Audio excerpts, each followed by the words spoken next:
plus imbalance plus liquidity. Always pretty straightforward in theory, but now we're about to take it to the next level.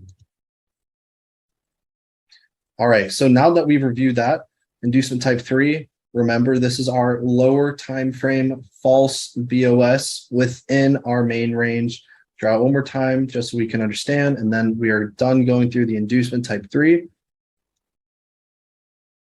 Then our main range, it tells us this is our inducement. Our inducement, again, this can a type 3, right? This type 3, this can be on the 4-hour within maybe a weekly.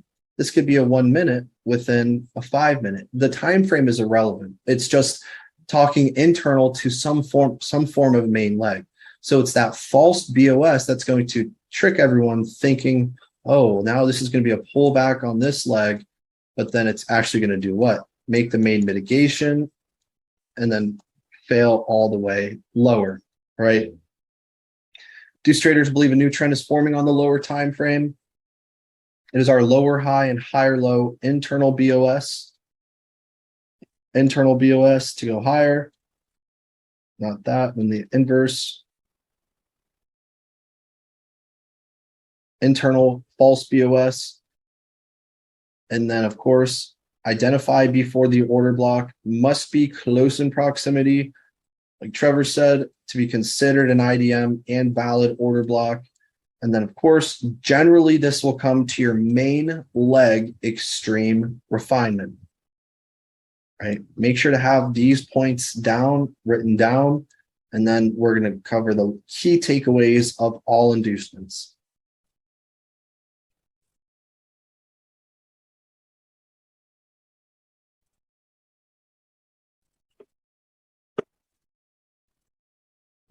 All right. Now the key takeaways for the inducements, right?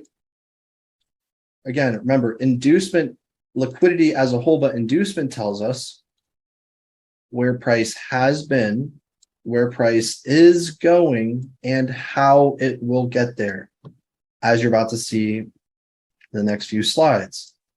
Inducement tells us where price has been. If we see this, we know this is where price has already been, right? It's already induced, trapped to the buy side, and now we're reversing. Where price is going, let's say you are looking at this. Just say I gotta shift this example a little bit. Based off of this scenario right here, where is price going at this moment in time? If this is where price has already been, where's the immediate place that it's going?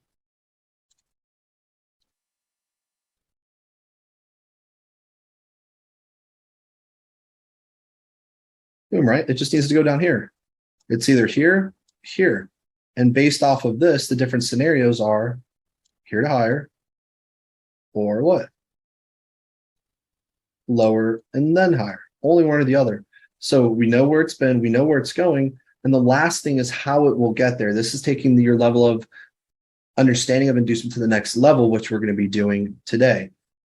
You have this right here. In order to break this low, what do we need to do?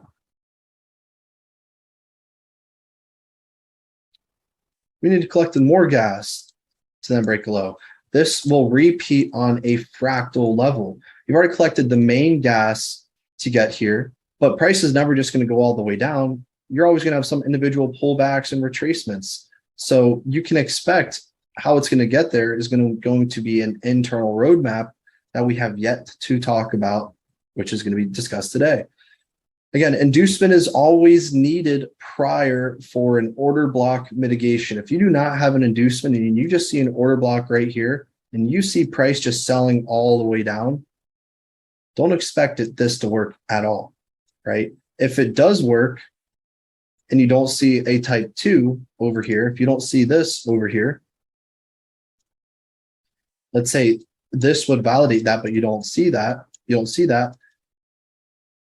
what does this tell you why this worked? What's another inducement type that you would need to look for if there's not a type 2 and your main range still worked? What's another inducement type that would tell you this is valid?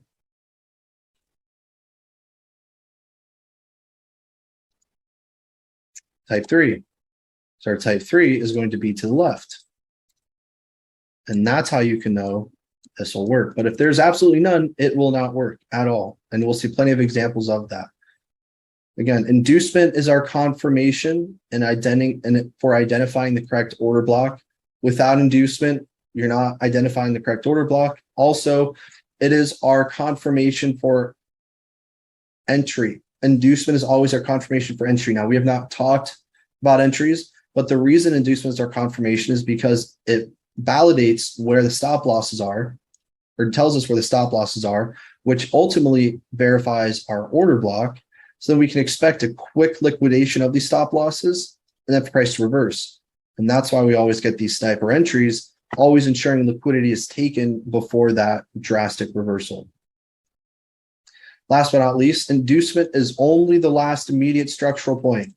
Even with some current students, I've noticed that sometimes a lot of individuals will confuse inducement when it comes to structure. We'll have people, we'll see some examples that will say, you have this.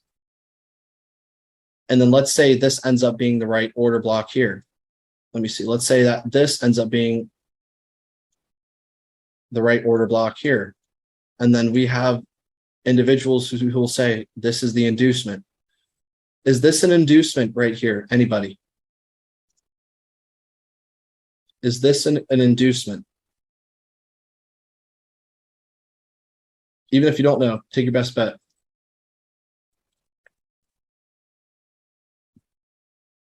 No, this is not an inducement because this is structure that already happened. So where is the inducement then? Inducement only relates to relevant structure. This is our range right here. We're only going to have two inducements. Where's the internal inducement then that validated this order block?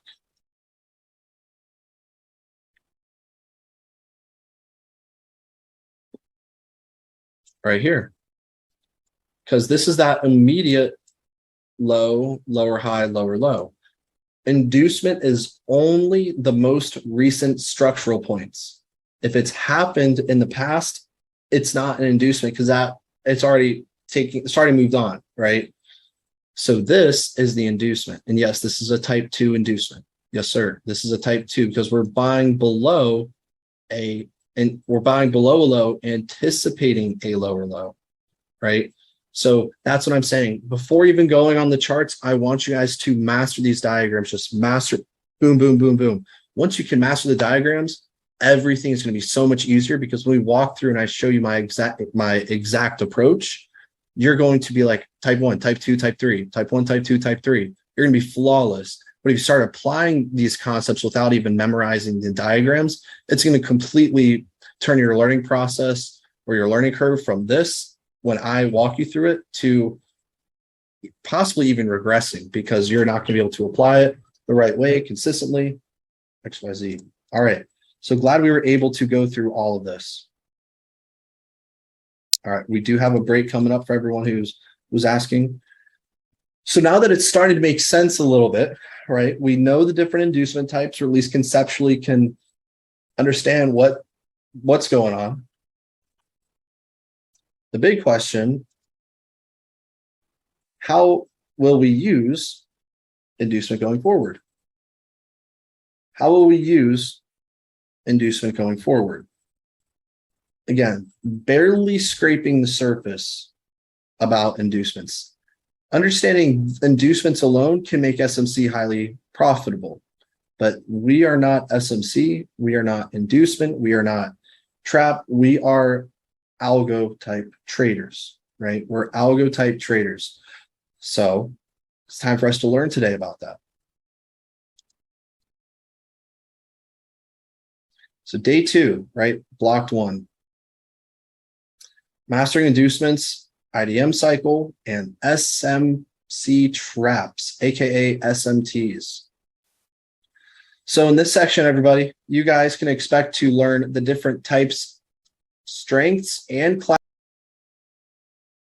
classifications of all inducements, not type 1, type 2, type 3, different.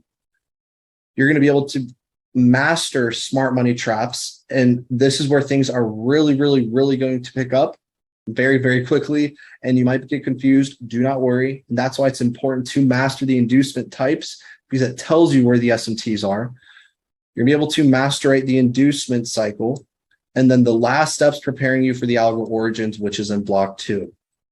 We got a lot to cover today. All right, so advanced inducement 201, inducement strengths and classification. Learn the strengths of inducement to determine the potential reaction. All right.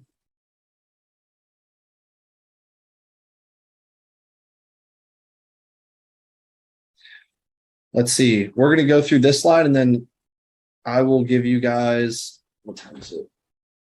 10, 12. All right, we're going to go through this slide and maybe the next, and then I'll give you guys a 15-minute break. It'll be the lunch break, and we'll come back. All right, type of 1 if that sounds good to everybody.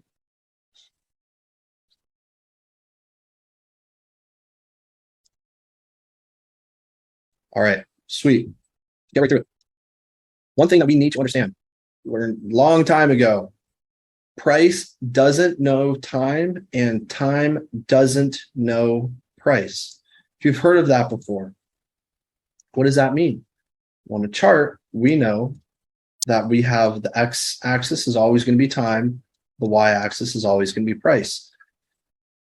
Meaning they do not know one another. When it is 2:53 a.m., price doesn't know that it's 2:53 a.m. But what happens is time and price, even though they don't know one another individually, they work together collaboratively. So when it is specific times at specific places, specific things will happen. Only then, right? The strength of an inducement specifically is related to the amount of time that it has spent on the chart. So when we're talking about inducements, we're talking about type 1, type 2, type 3 as a whole, right? The longer your inducement, the larger the inducement, the longer your inducement is on the chart, you can imagine the more gas or the more money is going to be lying below it. So the larger the move, we can anticipate afterwards. Case in point. We're on a monthly chart, right? The GU, for example, which looks, this was GU. This is our monthly chart. Where is our monthly inducement? We have a low, or lower high, lower low. This didn't make one. This was our lower low. This monthly inducement has been laying on the charts for 20 plus years. So we need to think about it. There's a ton of liquidity below here because the time frame that the inducement is on is directly related to the amount of gas or money that is lying below it. The larger the inducement, the larger the move we can anticipate afterwards. So as soon as this inducement was taken out on the monthly time frame for GU specifically, there are a ton of pending orders below here for years, decades. Once GU breaks this level, I'm going to be putting my life savings in there, whatever. Some people are crazy, right?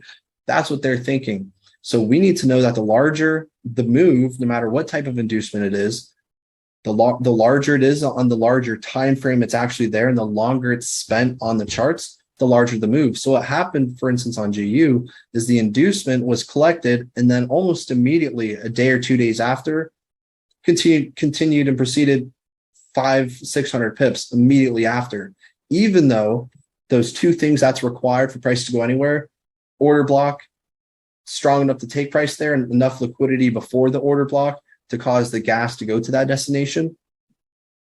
GU did not mitigate an order block. Now we don't have any reference to the left because it's already made these all-time lows, right? So now it just took a strong enough, enough liquidity to go higher. With that being said, the strength of inducement, again, related to the time frame that it's on. And we're about to understand, we can go through that the next slide. So specifically, though, what do they tell us? What do they tell us? How large of a reaction to expect after it's taken out. For instance, you can imagine that a 1-minute inducement will cause a smaller reaction than a 1-hour inducement. You can expect many more pips to be happened or to be, collected, targeted afterwards. It also tells us how much gas has been collected. If we are either just topping off the tank for just putting in the extra fuel to then get to our destination, if we're already in cells, right? If we're already in cells, maybe this is some 1 minute right here. Are we just topping it off a little bit then to go lower? Or have we already made the main fuel up and are we ready to go the other direction? So the strength of inducement tells us one of those two things. Are we either continuing to do a minor fuel up to go to our destination, or have we already now reached our destination and are we ready to major fuel up at the major gas station to then reverse price the other direction? Let me know if anyone needs me to repeat that. This is very, very important. After we learn about this, the next most important thing, please repeat. The strength of inducement tells us two things.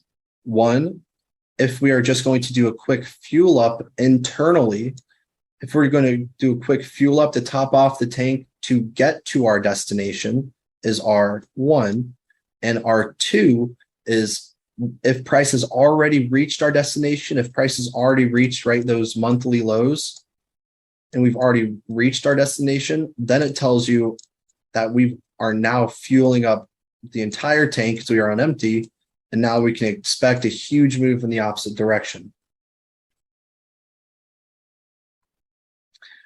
So after we can go through that, yep, you're welcome.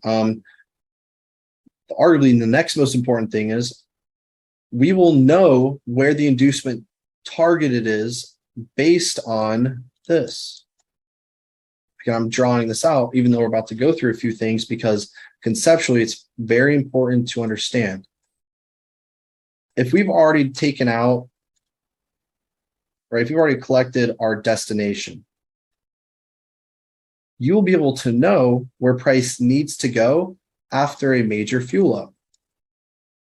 You'll know where price needs to go after a major fuel up. And then that's all that you focus on is in here.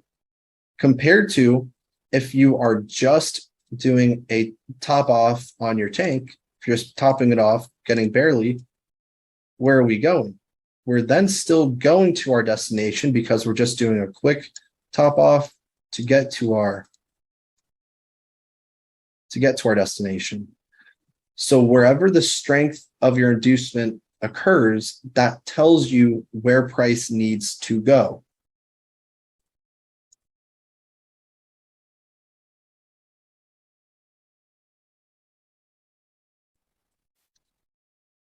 You guys will be learning how to trade from trap to trap, aka structural break to structural break, based on a specific series of inducement strengths to other inducement strengths.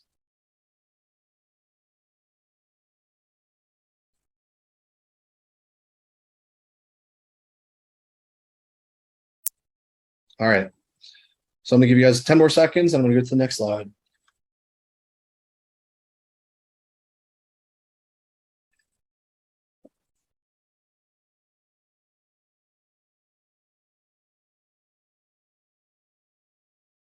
All right, let's get right to it. Advanced inducements, strengths classifications.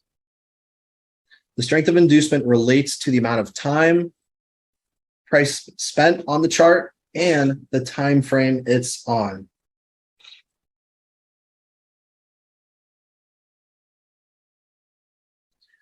Three types of strengths. As Antoine said, we have major inducements is the first one. Major inducements are every solid liquidity zone on the higher time frame. Liquidity zones meaning everything that we've already talked about. when it comes to the liquidity types, where a high liquidity zone is, that is where all of the higher time frame liquidity zones are. If it's equal highs, if it's trend lines, whatever. And when we talk about major inducements, it relates to specifically the 4-hour, daily, weekly, monthly, so on and so forth. Pretty much everything above the 4-hour is what I would consider a major inducement. This is every structural point present more than a week. This is also inclusive of previous weekly highs and lows. Previous weekly highs and lows. This is also every multiple inducement on the 4-hour time frame. These specifically, right, are key.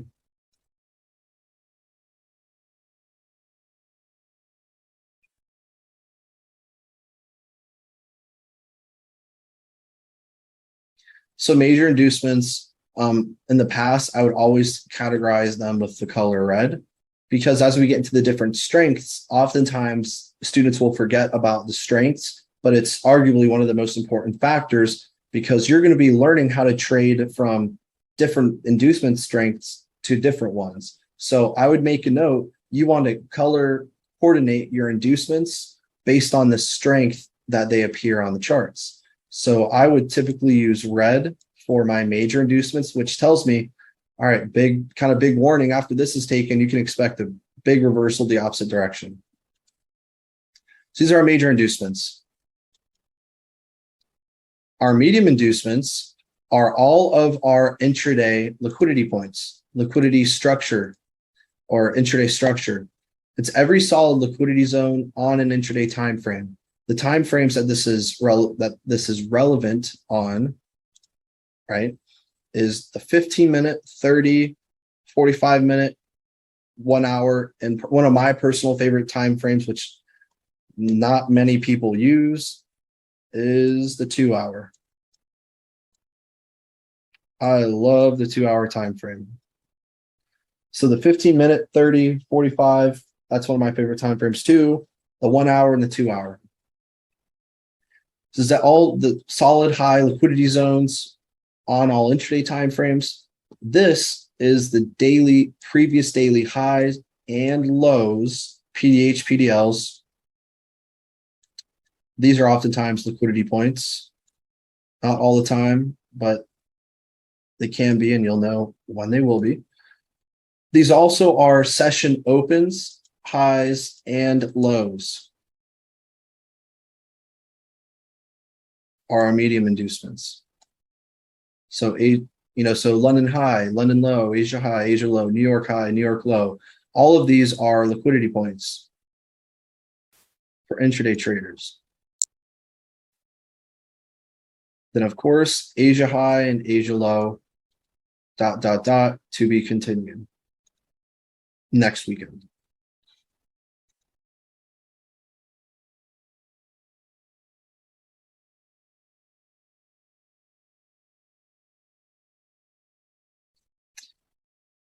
Keep going, guys. I know we're getting a little long-winded here. Once we get this, you guys will have a nice break, and then we will come back for the fun block 2. Really, really fun stuff. So keep going. We're almost done. You have your major, your medium. I'll use like a blue or a purple for medium. And then, of course, our last one is going to be our intraday.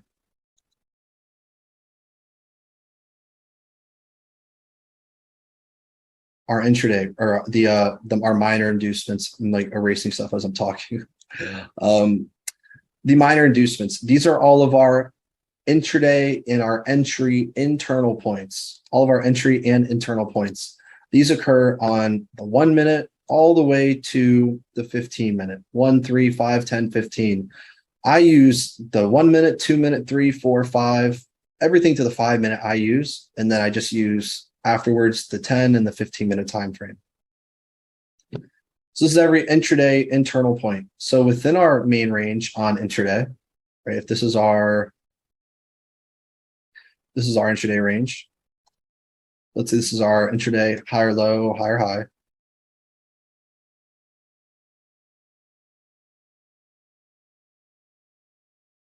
This is going to be our scalp or internal points of our intraday time frame. So just like here, there is a type 3. There we go higher. And those who stayed after Zoom yesterday, we know what type of setup this is. This is, and one of my personal favorites. Right? So this is every high and low for a consolidated or of a consolidated market of every individual candle. And this is where you're going to be learning today that inducement isn't just present in structure, but above every high and every low of every individual candle. So everyone type a 1 in the chat once you are complete and good with this page.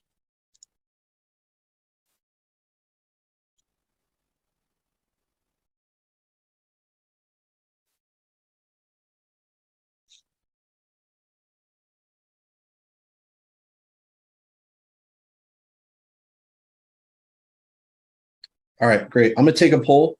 Do we want to have a break now or go over an example from a diagram perspective of how to trade from trap to trap? Break or yes, sir. All right. Figured. I keep going. All right, guys. We are going to take a 17-minute break. So at 11:57 my time EST, please be back here and we're going to start. So get lunch, go to the bathroom, let your dogs out, breathe, and we'll be back here in 17 minutes on the dot. All right, everyone. Excited for the next block. And timer starting now. You guys are free to leave. Ziggy, set a time for 17 minutes.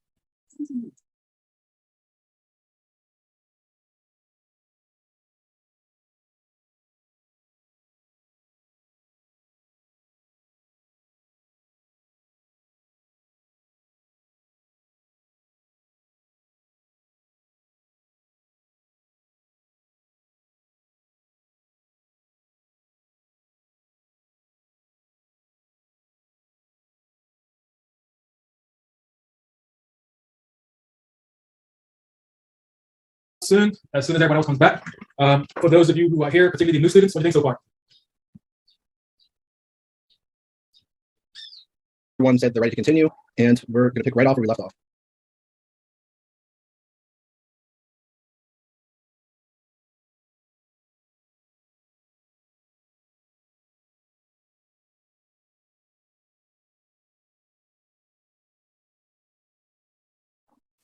Antoine and Kareem, can you guys let me know if everyone is ready and if we need another minute or so? Remove the people that are not ready. We need about 1 more minute. I'm going to start placing people in the waiting room and then get started. Yep, just give me the signal then. 2, 1. Let's do a quick practice. All right, everyone. So we just left off was talking about the strengths classification of inducements, right? We just went through all of the major, minor, and medium inducements. Now that we understand that, we're going to do a quick practice conceptual example of the different types of inducements and their strengths, and really starting to have you guys see what it's like to trade from a trap to trap perspective. Because we, as I keep saying, we don't want to focus on trading structure directly. We want to focus on trading the traps. So let's view a quick example that's pre-set up, right? So here, what I'm trying to emphasize, right? We have our major, minor, and medium inducements, which are all derived from major, minor, and medium structural points. You have to be able to perfectly map out internal, external, counter trend, all these different types of structure, which you'll be able to practice along the course in order to know the true inducements. And the reason this is because when you understand the different structural ranges, you're then able to efficiently apply inducement, but more importantly, know which structural range is being targeted or the inducement that's being targeted. So just for a quick example, we have 3 ranges going on here. We have our major, we have our medium, which is blue. We then have our minor. So I'm going to walk you guys through this step by step, and I'm just going to show you guys exactly how we can utilize inducement to start to prepare for this trap to trap trading, so to say, right? So what you guys are going to be able to do is first things first. What is the bias of our major structure? Well, we see that we have a high, a higher low, and a higher high. So our structural bias for major, we are bullish. For our minor, or for our medium inducement rather, what is the structural bias for our medium inducement, which is the blue, right? For our medium inducement, or for our medium structure rather, we are talking about having a bullish, but now it is bearish, right? So here we're looking at a potentially, bearish structure. For the minor, right? What are we looking at for minor? Low, lower, high, lower, low. We're also looking at bearish for our minor. We do not want to think about structure as, oh, we're buying here, selling here, buying here. We need to think about what is the main time frame, what is the main structural direction of the major inducement. So here, where are the major inducement points that we are looking at? We're looking at this low all the way over here, and we're looking at this high. Always start identifying your major inducement. So we know structurally for the major, we're bullish. Inducement wise, we know that one of two things can happen, right? When we're looking at any range, the range will either be broken and then it'll go through it, or it will be respected to then make a new high. At this point in time, we're going to assume that the range is going to remain intact. It's going to stay bullish, and there's a few key reasons why. Here, we always know we're going to have an extreme at every high or low within a bullish range, even in a major, minor, medium inducement. So this is our range right here. But what's going to validate this range for us to tell us that this is a valid order block? It's going to be based on the medium and the minor inducements. So which one of these three, the medium or the minor, one of these two, validates this as an order block? Which inducement validates the weekly order block to be true? Does anyone know, the minor or the medium inducement? Right, the medium inducement. The medium inducement validates our weekly order block, or the higher time frame order block. So this validates this order block. So we still want to be looking to buy. And now that we've identified our order block, the next thing that we need to do is identify how exactly is price going to move here. So now that we have our projection, we know that this weekly order block is most likely going to hold. We're bullish. We know that this is going to become a new target. We need to start thinking about strengths. So the medium, the minor, the major inducements are going to be the destinations. So the major inducements, since we are bullish, this is going to be the major destination. How is it going to get there? To target a major destination, you need to collect medium and minor liquidity to get to a major destination. And there are some notes, I believe, on a few videos that students put, as I had a Zoom with them a few weeks ago about this. So current students, if you guys remember where I said, to target major, you have to do medium, minor. If you guys remember something along those lines that I was emphasizing, that's exactly what we're trying to convey here. If you're targeting a major inducement, you always need, at the minimum, to collect a medium inducement to get there. You always need to collect a medium inducement to get there. So right here, we see that we have our medium inducement. In order to target a new major high, you always need to collect at the minimum a medium inducement. You always need to collect here. So to target this, you always need to collect a medium. After a medium inducement is collected, as you can see, it was rated right here. When a medium inducement is rated, swept, trapped, whatever terminology you want to use, what must happen afterwards is it needs to collect a minor inducement. It needs to collect a minor inducement. So what we're doing, it's not, here's an extreme, here's a higher low, here's a higher high. You were thinking about this as, all right, we know that here we have our major. In order for us to get to a major, we have to, 1, collect a medium. After we collect a medium, we know that we are going to be going to an order block. 2, after we collect a medium inducement and mitigate an order block, we know that 3, we then at least need to go to a minor inducement because we now collected enough gas to go to a minor. So now that we have 3 for a minor, we know that this is where price is going to go. But it could do something like this before it gets there. After we go to a minor inducement, you then have to either A, target another minor inducement to collect more gas, or you need to collect a medium to then go to a major. There's a whole, I'm gonna see if I can, I don't want to spend too much time typing this out because I know it'll all come together for everyone. But let's just say if you're targeting a major, you always need to collect medium at the minimum. If you are targeting a minor, you need to collect either a minor or a medium. And to collect a medium, you always need to collect any 3 of them. You can collect another medium, another major, or a minor. Essentially, the inducement that you're targeting, you need a specific strength from a previous inducement to target there. So if you want to target a major inducement, you must collect a medium or another major. If you want to collect a medium inducement, you must collect some form of minor, medium, or major to get there. If you want to target a medium inducement, you have to have all 3. If you want to target a minor inducement, such as here, you either need to collect a medium to target a minor, or you need to collect another minor to target a minor. The way this is presented could be a little bit confusing. I understand that, but as long as you have like rules, how to target each inducement from minor, major, medium, right next to it, what is needed to target each inducement. Typo 1 if you are somewhat following.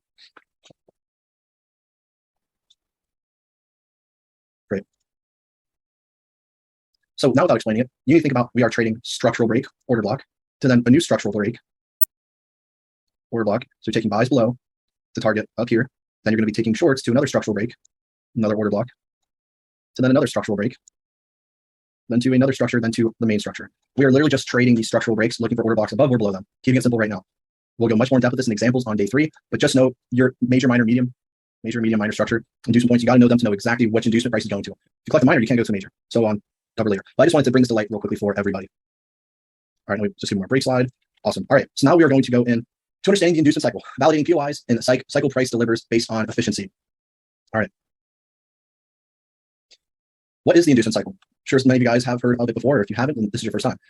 The inducement cycle tells us how price delivers into our points of interest, building liquidity on both sides of the market, and repeating this cycle of always inducing, collecting, and reversing.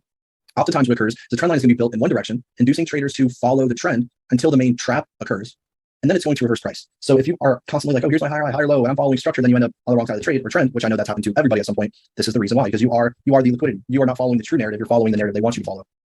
This is the process that occurs that results in routinely inducing traders into the wrong side of the market, especially just before session opens and news. Now, personally, I love news. I love news. I love it. I love session opens, but specifically news, FOMC, CPI, any interest rates, anything that comes out, I love trading it. The only thing I hate about it is the spreads that occur when it happens.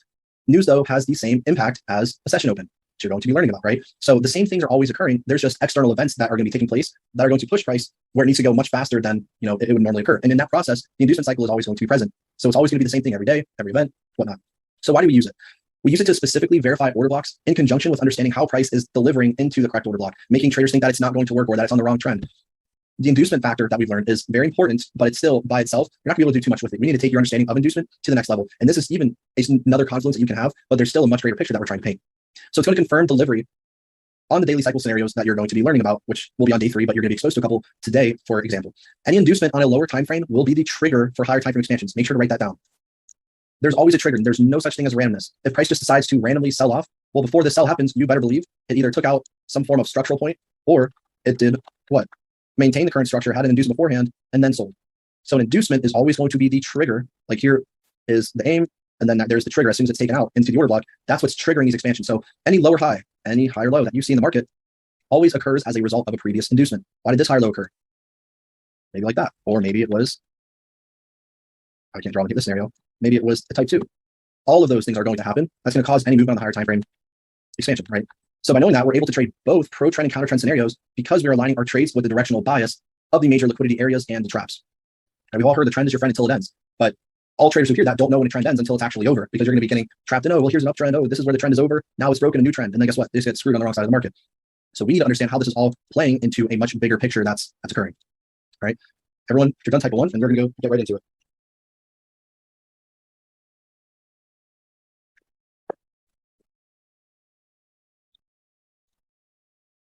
All right, guys, so the inducement cycle, let's review it.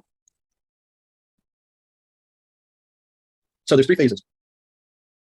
The inducement cycle tells us how price is delivering into the inducement. That's going to validate our order blocks and tell us the intentions of the traders who are getting trapped in the wrong trend. So the first phase of the cycle is what we consider the buildup to the inducement. So what happens, and you're going to see in the slide that we're about to show you after we go through the rest, is the buildup comes in the form generally of a channel. It's going to be luring traders into one direction based on structure, based on trend lines, and that's where traders are going to be looking to take their positions from, right? So if all traders are viewing, oh, we have structure that looks like this, what's everyone seeing, right? They're going to be saying, oh, we're looking for buys because of a trend line. But what they're failing to understand is that this buildup is occurring so the inducement and the trap can take place. So for instance, we could be dealing with this. We could be building up over here. And the buildup is just letting all smart money traders, all retail traders focus on the trend that seems to be, dominant at this point in time. Well, the buildup is occurring for the purpose of building liquidity for both buyers and sellers on the market to create the trap. The trap is what occurs after the buildup, and the buildup is what is literally building up, building in one direction. Your buildup builds up towards your inducement right here. So you're going to see all this going back and forth. And by the time your inducement, which is right here, is taken by your buildup, it's taken, this is what we consider the trap. The trap is what liquidates the inducement, because at that point, the inducement is inducing traders to believe that once this point is broken, they're going to think, oh, now we're looking for no buys, whatever it might be. But the trap is the point that takes out the inducement, because now they're officially believing, oh, now we're looking for buys. So this is the trap. So that is this right here. If you know that you have a type 2 inducement right here, we know this is going to be the buildup because we're building liquidity to where the inducement, the trap happens that takes out the inducement, which leads us to the third phase of the cycle, which is the mitigation and the reversal. So after you get this trap, what's always going to happen is you're going to have some form of order block that is left unmitigated. And this is where price is going to mitigate to the left and then cause price to reverse the other direction. So at initial glance, this is the inducement cycle, but we need to take a deeper look. So type a 1 in the chat if you are ready to continue.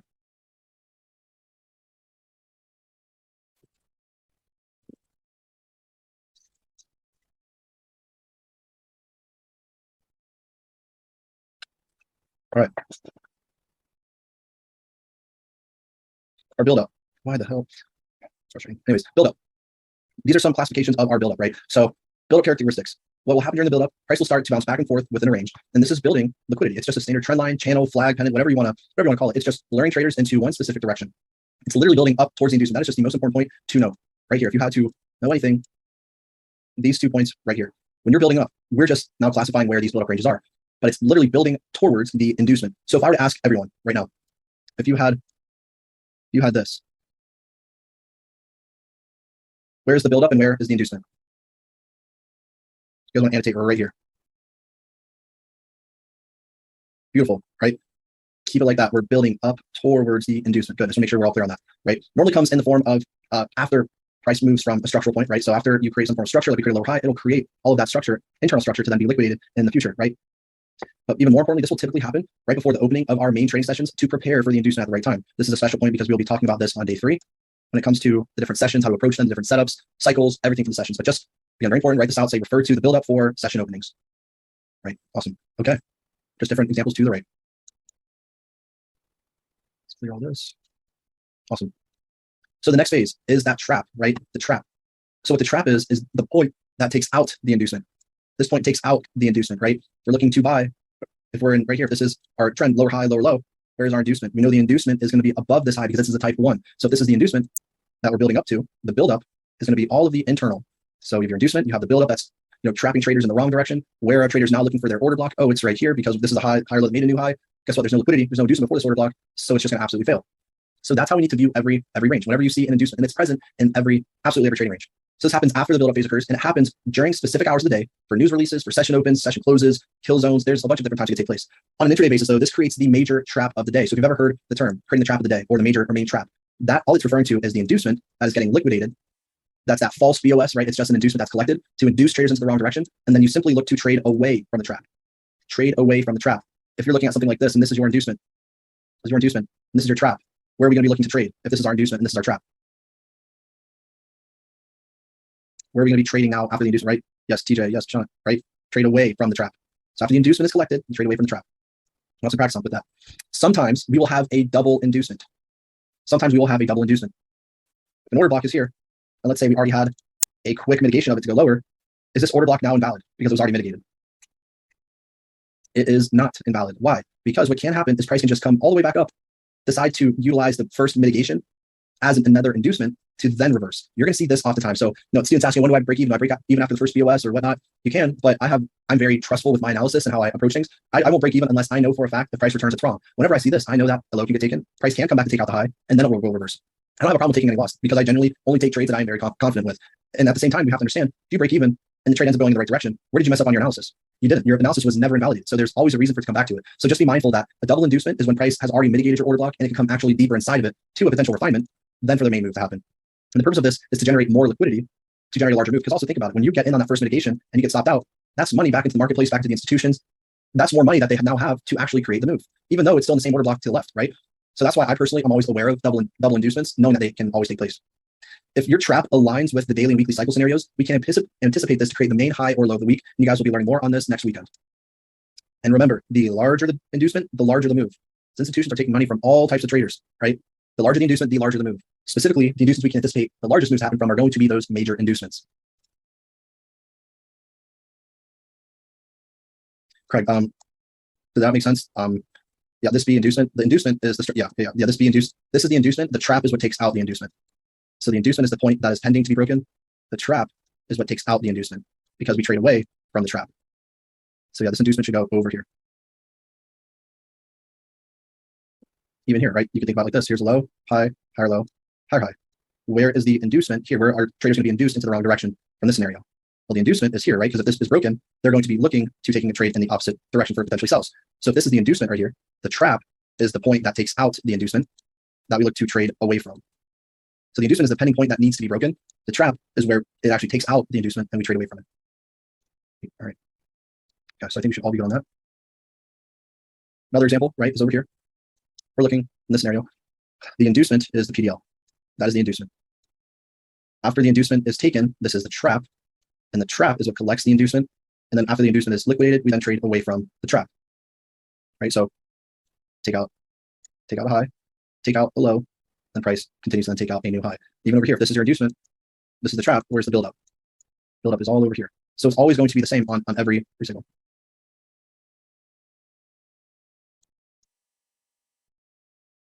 And that's, yeah, if you think about it the other way around, that's, I mean, as long as you know what it means, then that's all that matters, I guess. I know that people say exactly as you're referencing, oh, well, this point is the trap, this is the inducement, and then it works. At the end of the day, it's the same thing, it's just a different way that, people see it from their perspective, right? But this is just how I see it, keeps it simple for myself. But yeah, guys, inducement, trap, reverse.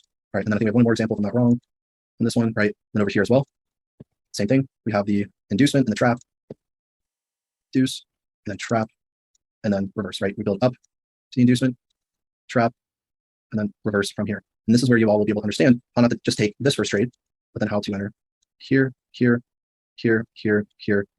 Is this my edge? I'm not even gonna talk about that yet. Anyways. All right, let's go to the final to see the mitigation phase, right? The mitigation is, oh no, this is continuing inducement rather. So any inducement types that will cause structure to break. Oh, that was just a typo. All right, so the mitigation is the last point. The mitigation is just the extreme or decisional order block that is structurally supported and cause the inducement to take out liquidity into it. Again, the only order block that we know, everybody, what's the only order block that we know must get mitigated? What's the only order block we know that must get mitigated?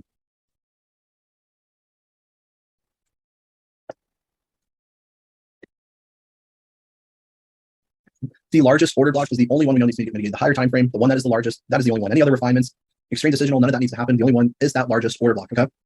So price should be mitigating an order block, which makes sense on the higher time frame. The order block we are monitoring for the mitigation must have all 4 core features. Again, this is case sensitive with one of the specific decisionals, which you guys will learn a part of the course. For those who do know, it's a type 3 decisional that does not require liquidity, any of that, but everything else does. Major mitigations will always happen inside really same specific windows of the day. Now, always is never a term. So rather, we should say majority of the time will happen inside of the same windows, that being, the specific sessions, specific timings, even some kill zones, some new things that everyone will be learning. And then the mitigation must be validated by directional bias, right? So if I ask everyone, B, what type of inducement is this? What type of inducement is B?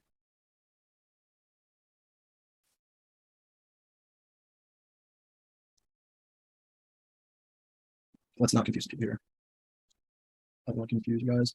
Let's get rid of that because this was actually something else, not B. I know some people know what that is. But let's say the inducement is right here. This is our order block. Low, high, lower, low. What type of inducement is B now? 2. This is now type 2, right? So we sell above an internal high to then reverse. And this is our perfection that we love to always see. Great. All right. Why is this not? Oh, man. All right. So now we're going to go through the next part, and we're going to be talking about a quick example of this, right? I'm going to hide some of these. We'll go through together. All right. So in this example, what do we see? What are we seeing specifically? Well, we always want to think about liquidity, think about potential structure, whatnot, right? So always starting from the left to the right, we see potentially based on structure that we have some form of high, low, lower high, lower low, new high. Maybe indicates now that we're somewhat bullish. Now we have a high, your low, and now we have a higher high. Why did this occur over here? Well, we had to take out some gas, but that main order block was not mitigated.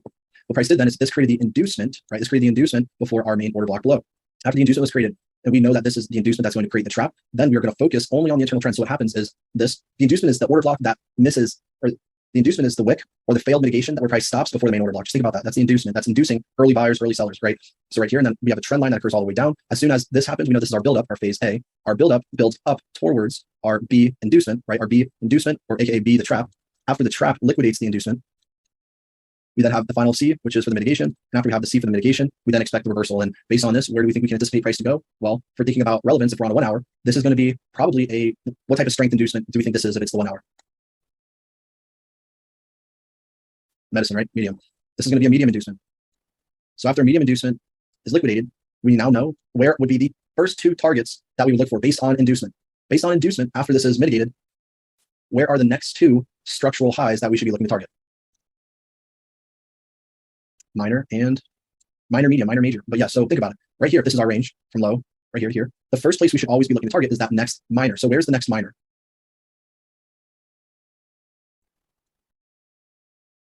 Here you go. We know this is where price must come back to. Liquidates immediately. Awesome. If this is that first place, if this is the first minor, then where's the first major?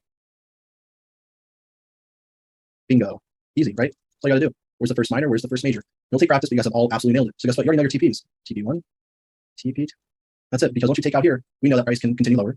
But more likely than not, like we talked about, after a minor is collected, that's up, yeah, once a minor inducement is collected, which again right here, and then we see price go higher, then what needs to happen? Another minor, collecting more gas for us to then target another minor. We're just building all this minor inducement to target our main structural point. So we have to introduce them one by one because while after the learning curve is over, it becomes a little bit easier over time. There's a lot to always consider. So we're always going to be thinking about inducement strengths, trading the strength to another strength, strength to another strength, and so on. Search for more gas, right? Awesome. All right. So let's see here. No, I'm not going to have that yet. All right. All right, so now finally, we are going to be getting in. I'm going to skip this quick break, and we're going to get right into Advanced Inducement 201 still, Smart Money Traps. Now, this is going to be the first exposure you're going to have, but starting next week, Saturday, is where you're going to apply them from an algorithmic standpoint, because we're about to go into a lot of meat and bones today. All right, so Smart Money Traps. What are they, and why do they occur? Smart Money Traps, which we consider SMT, right, induce SMC traders in the wrong direction of the trade, and they appear to be structurally supported order blocks that are not correct. They are not correct. They're not order blocks just lying at liquidity, which everyone appears to think. They're not. Those are just order blocks that have no relevance. Smart Money Traps are the structurally supported order blocks that appear to be right when they are completely wrong. So all SMC prioritizes is structure and order blocks for the majority. And in order to stop out SMC, institutions induce SMC traders into the wrong direction and create an order block where SMC will identify it to exactly lose. So a case in point, as you guys are going to be seeing in the next couple slides, if traders, SMC traders are viewing this, where immediately are they looking for their order block? Be looking for an order block over here, or a breaker block, Quasimodo, whatever, who cares, right? They're going to look for an order block that is structurally supported. So when it comes down here, like, oh my gosh, I'm going to make all this money, I'm going to do so great. And then what happens? They end up failing. If this has happened to you, why do you think this has happened? Well, it's based all on this guy, inducement. So how do we approach them? Where price has been, where price is going, and how it will get there is a key factor to identifying the correct order blocks, specifically the correct SMTs, which we use counter to regular traders. SMTs appear to be structurally supported. However, they always occur on the wrong side of the true market intention. SMTs are the result after an inducement trap to the true side of the market. Whenever you hear of SMTs, the first word that needs to come to your head is inducement. If I say, where's the SMT? Think about inducement. Where's the inducement? Because it tells you everything. So SMTs, expect a small reaction, if any, from SMT and focus on the internal trend. This is something we're going to be disclosing heavily today, next weekend. So please make sure to write this down. This is so important. And once you write that down, I'm going to tell you guys something rather important.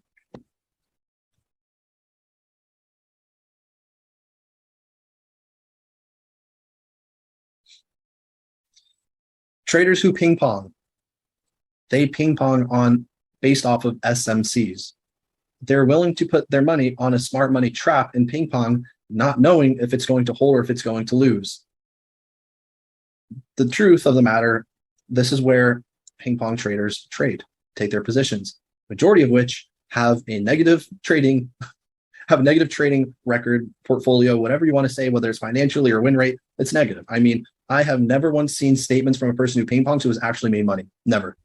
I mean, that's just the hard truth. If you follow people who ping pong, you're going to constantly see them blow their accounts, over leverage, always be on the wrong side of the market and be trapped. I mean, that's just how it goes because they're literally using order blocks that have no relevance in the overall scheme of things rather than a small pullback. So if they know, oh, well, maybe this is an SMT and I want to try buying here, and maybe they're already in sells here and they want to make it look all pretty. All price needs to do is either just break right through or it could just give a little reaction and then fail. So there, you really want to ping pong this when you can just deal with, I know we're gonna have a pullback, then just focus on the sells. I mean, yeah, exactly. So just some pretty insight. All right, so let's get right into it. So we have two different types of SMCs, smart money traps, two different types of SMCs. This is what we consider reversal traps. I'm gonna let you guys draw these down and then type a one once you are finished with this. I'm gonna heat up my coffee and I'll be right back. So everyone write this down and I'll be right back.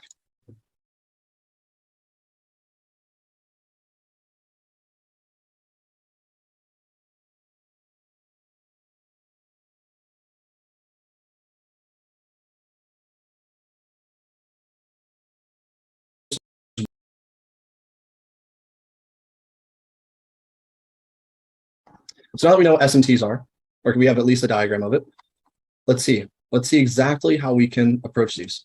So these are reversal traps, and these are our type 1 reversal traps. All right, our type 1 reversal traps. SMC traders are induced into seeing reversal structure. So what this means is we know that based on this, we know that after the inducement is collected, we know the SMT is going to appear in a buy side scenario. Because after the inducement is taken, SMC is seeing what? They're seeing sells. So when they are viewing this from a sell perspective, oh, here's my BOS right here. Where's the order block that they're looking at? They're looking right here for their supply. So what happens is I have drawn several times this exact scenario. Oh, here's my BOS and price comes up to my supply and then it has a reaction. What's happening is it's just trying to accumulate more stop losses from those who are trying to sell here. And what's really happening is after that main order block, right, is mitigated to the left, all we do is the inducement occurs and then we're following the buys. The SMT is going to cause that pullback for then us to continue selling higher or buying higher rather. So This is what happens in SMT reversal structure, but this is what we consider a continuation trap, a continuation inducement based on a reversal. So this SMT happens when the initial high/low mitigates the incorrect higher time from OB to the left. So again, if you were to have some form of order block here, that's lying at liquidity. This is where dumb ping pongers are going to be trying to, oh, I want to take a sell here, take a sell here, I want to take a buy here, whatever. They're going to be taking sells from here, but you need to know that this over here is causing just to be mitigated, and then it's going to come down to the real order block, and this wrong and incorrect higher time from OB to the left. The whole purpose of it is to cause a pullback to then follow this, and this is what we consider order flow. This is what we consider order flow. Whenever you see an SMT get mitigated and price starts to react, you need to envision, this is one of the most important things about smart money traps. When an SMT is mitigated, follow order flow on the opposite direction, in the opposite direction. So as soon as this SMT is mitigated, follow the bearish order flow. SMT to order flow. That's a key word. Next week, we're going to be really referencing it, but just know SMT order flow. Where does SMT react from? Order flow. Embed that in your brain. Very, very, very important. Okay. So this is how we need to view it. And then how do we approach it?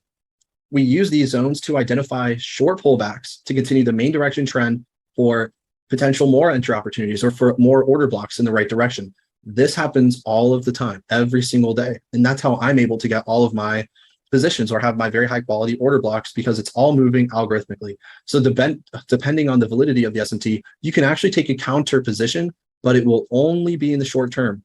For instance, if this is like a 4-hour SMT, I would take this. I would take this if it were valid and it could cause a reaction. But let's say it were, lying at equal highs. Would I take this? No, it's not worth it to me, because more chances are it's just going to break right through. So you can take counter positions, but I would only do it on your higher time frames. If it's a 15-minute, 30-minute, I just say leave it alone. It's not worth it. But only really focus on trading one, maybe even 2 different trends a day. For me, I just focus on one directional bias for the day and I stick to it. I don't overcomplicate things. And you'll find out as you're working with smaller accounts, you think that you have to trade more. I need to trade more. I need to trade more. If you end up doing that, you're just going to end up hurting yourself more. You have to trade smarter.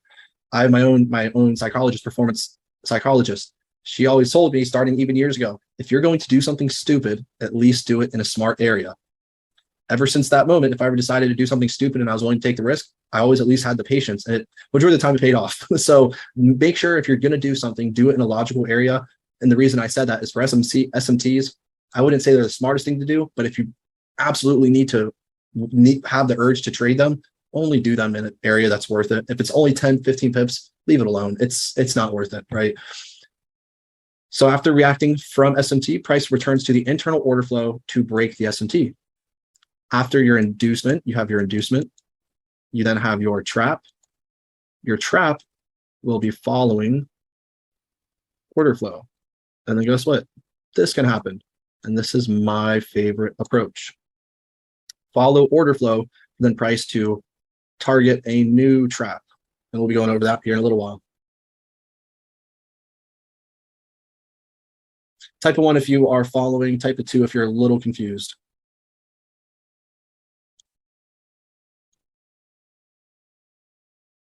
Great.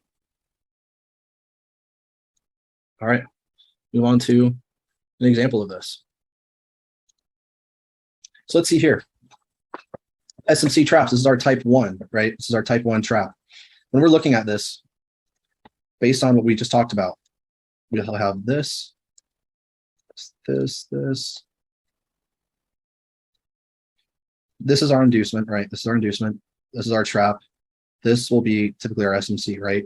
So over here, we see that we have a low, a high, a higher low, and a higher high, as depicted this higher low and higher high here. If this is the inducement, the trap is here.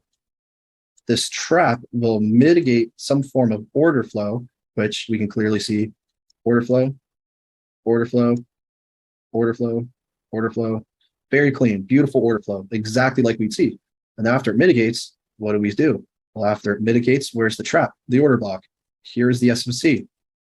After the SMC is mitigated, what do we expect? To come back to order flow. Where is the extreme order block? Boom. After the order block is mitigated, goes higher. This is the next order block. And then guess what? All this is accumulating positions after the trap to then cause the huge expansion to happen afterwards. So this is what we always love and need to see for our perfect examples, as Mr. Villafuerte said. This is my favorite. This is all that I would ever trade. Order flow, traps, SMTs, beautiful. But this still is not algo trading, right? This is only putting some of the pieces together. SMTs, if you know how to apply them, smart money traps, they will change your whole perspective, because it's not just, oh, here's an order block lying at, liquidity. Oh, this is, what's an example? I don't even know. Oh, here's an order block. No, that's just a dumb order block. That's not an SMT. An SMT is a structurally supported order block. Makes traders believe it's going to work in the future. We were here, oh, we have a low, lower high, lower low. No, this is not going to work. Why? Because the inducement tells us that it's not going to work. Likewise, if you're looking for sells, right, and you see, even over here, they're really, everything's already mitigated. But that's a perfect example. So does everyone see how we can actually apply this in a really perfect scenario, picture perfect?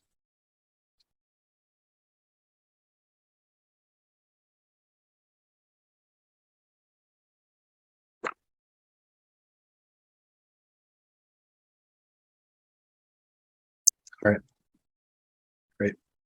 Now we're going to go into the second type of SMT. There's two types of SMTs, which are based on the different types of inducements, right? So these are what we consider continuation traps. Continuation traps, right?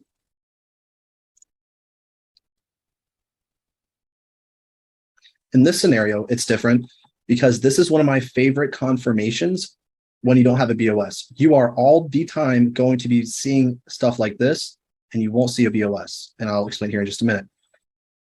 This SMT happens when the initial high or low mitigates the correct higher time frame order block to the left.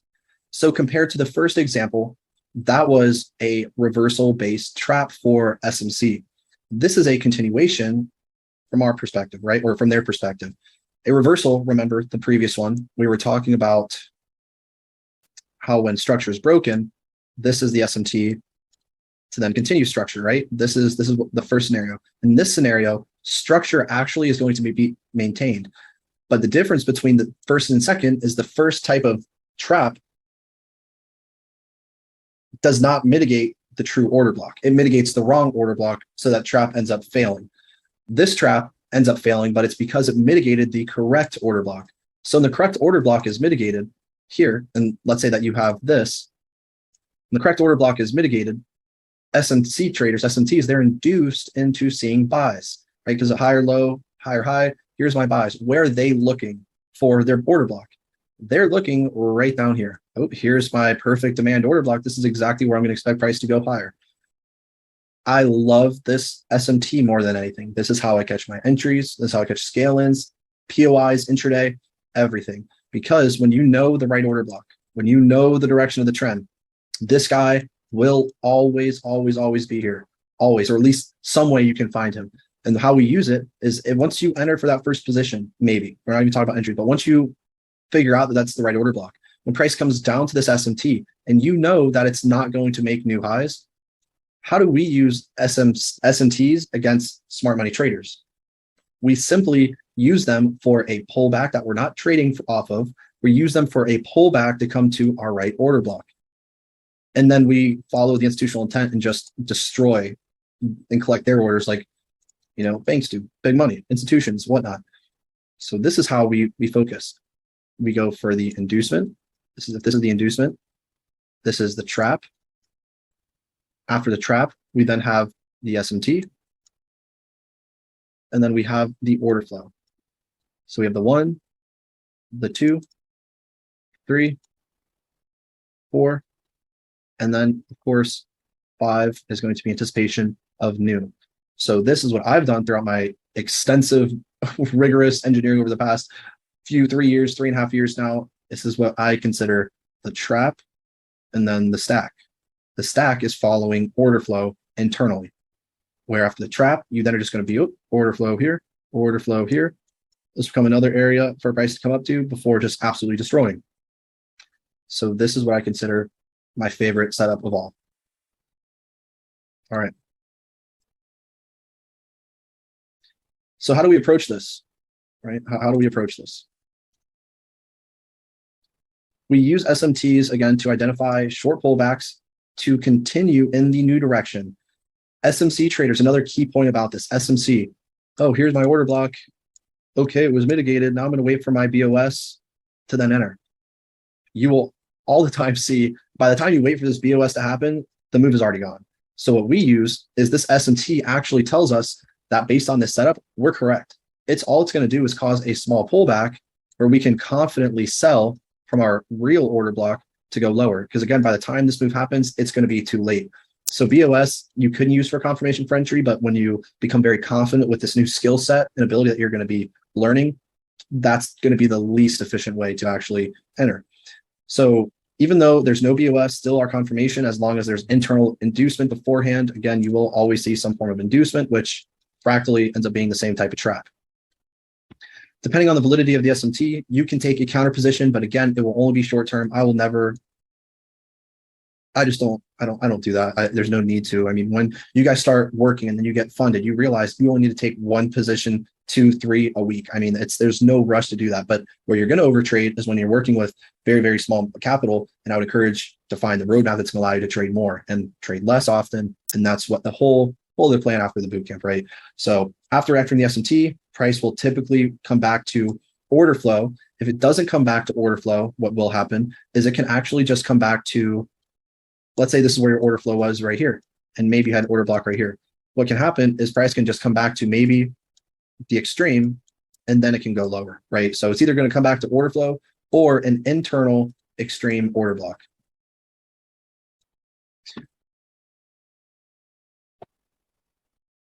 All right, and then last thing over here.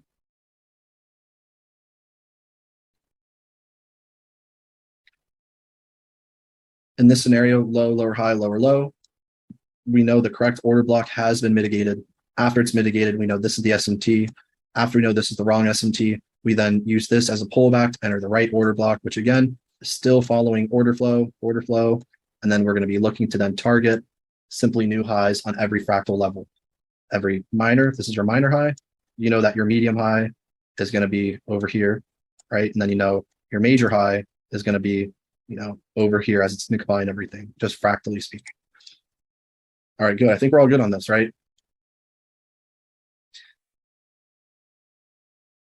Cool. So now what I'm going to do is we are going to go through one example of this, and then we're going to take a quick break. Hold on, I'm trying to see where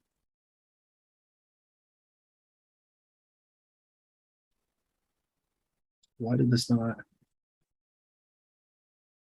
It's frustrating. All right, so here, for instance, let's look over here. Structurally, we have a high, low, lower high, lower low, right? Now over here, right, this is our main structure, but within we have always internal structure too, right? So this could be a little bit more complex of a scenario where we have high, low, lower high, lower low, lower high, and then lower low on, right, a fractal level. Then of course, then here you're gonna have all that. But the reason I identified this as the SMT is because everything above, there was no imbalance. And this is within our internal leg. So when our internal leg is here, and we see that we have clearly our SMT right here, what happens is because we already took out this main inducement, right? This is that main inducement, and this is the trap. Where is the SMT? The SMT is going to be the order block that's left unmitigated, which we clearly see is here. After the SMT is left unmitigated, where does it come back to? Well, we can clearly see we have some form of fractal order flow going on over here. There's no imbalance. The first area of imbalance is right here, right? And this again was not on the 15-minute. This was a 10-minute time frame order block, a little different. But that's the last area of imbalance right here, right here. And then price comes all the way back to it because everything else is left efficient, no imbalance besides here, comes back to order flow. And then guess what it does? Order flow, release to target where? The new inducement. So this helps you really start to understand after you have an inducement, you're always going to be building up towards your inducement, which creates your trap. After the trap, you then follow order flow to then target a new trap. So it goes inducement, trap, order flow, new trap. And this is how every move everywhere will work. Trap, order flow, trap, trap, order flow, trap. And then I'll rinse and repeat again and again and again. But again, just a quick insight on this. All right, let's see. All right, guys. So what we're going to do now is we're going to take a 6-minute break, and then we are going to prepare for one of the last sections of today. So six minutes. Be right back, and then we're going to wrap up today. All right.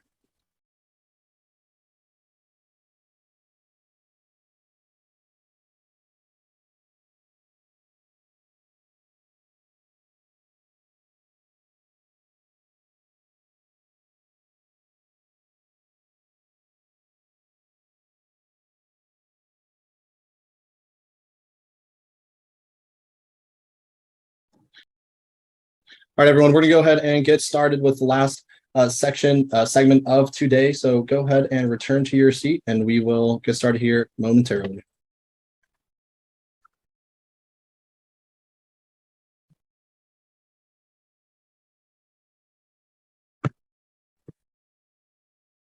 All right, let's get right to it. Okay. All right, share my screen with you guys.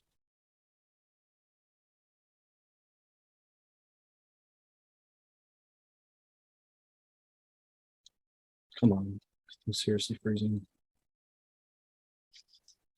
Oh, okay, sweet. All right, so we should be ready to roll. Or not. Share. Okay, awesome.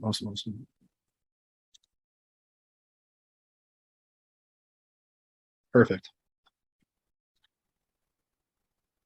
All right, everybody. So in this section, guys, we have now covered everything.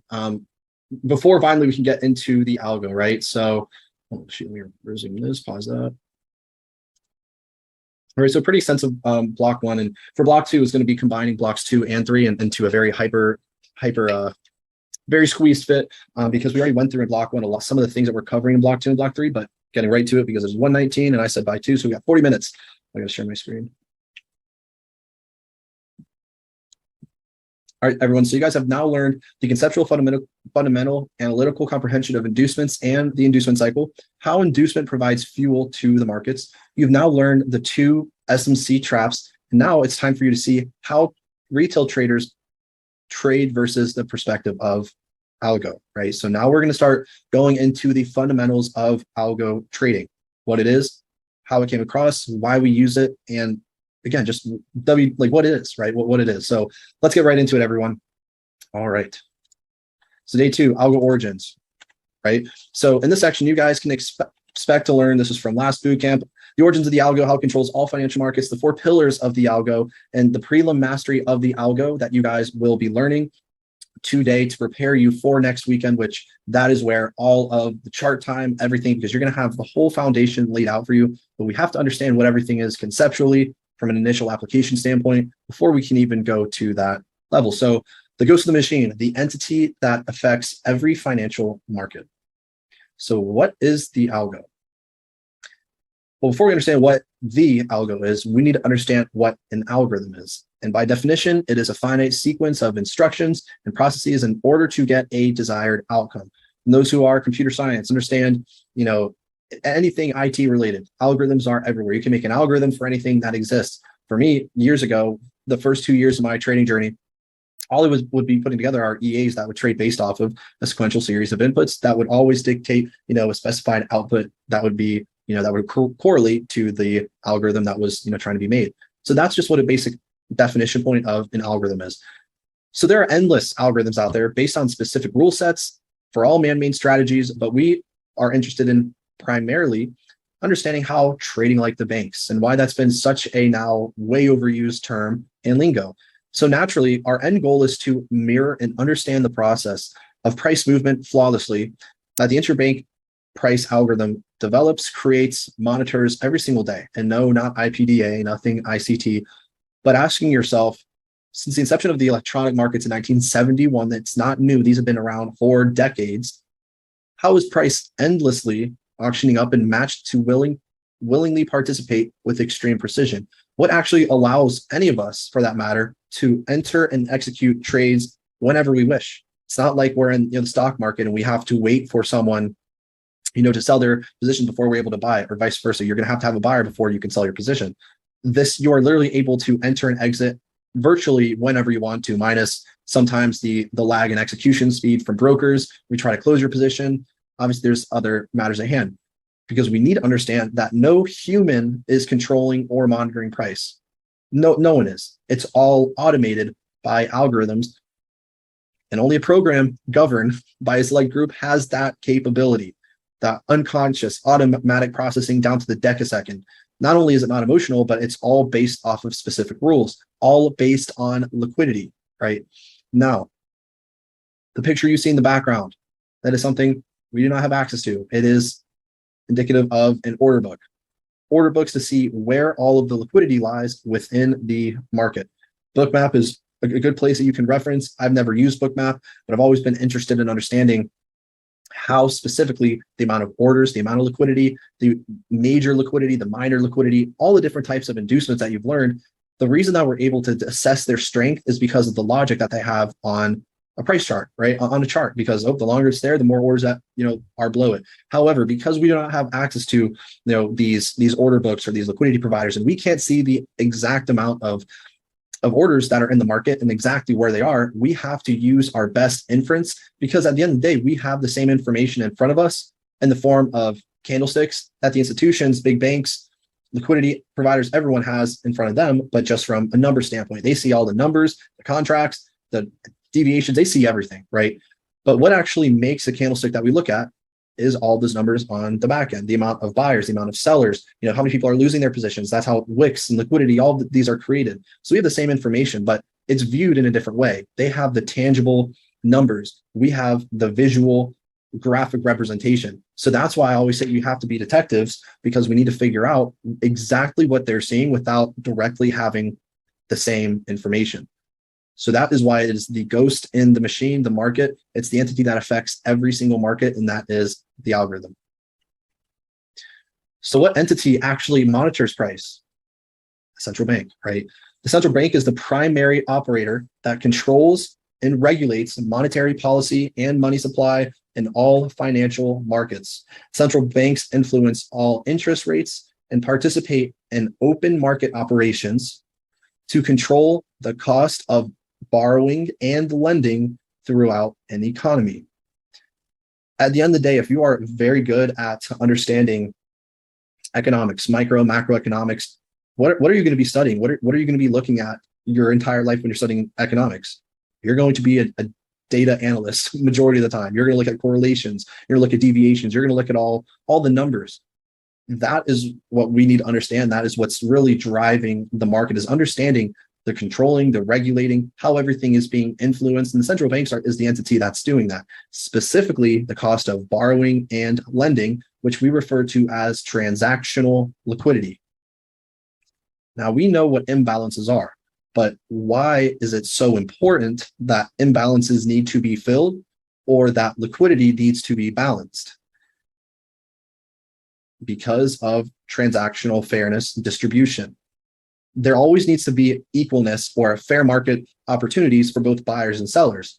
If there wasn't, that would indicate just flatlining charts, or just vertical charts make absolutely no sense.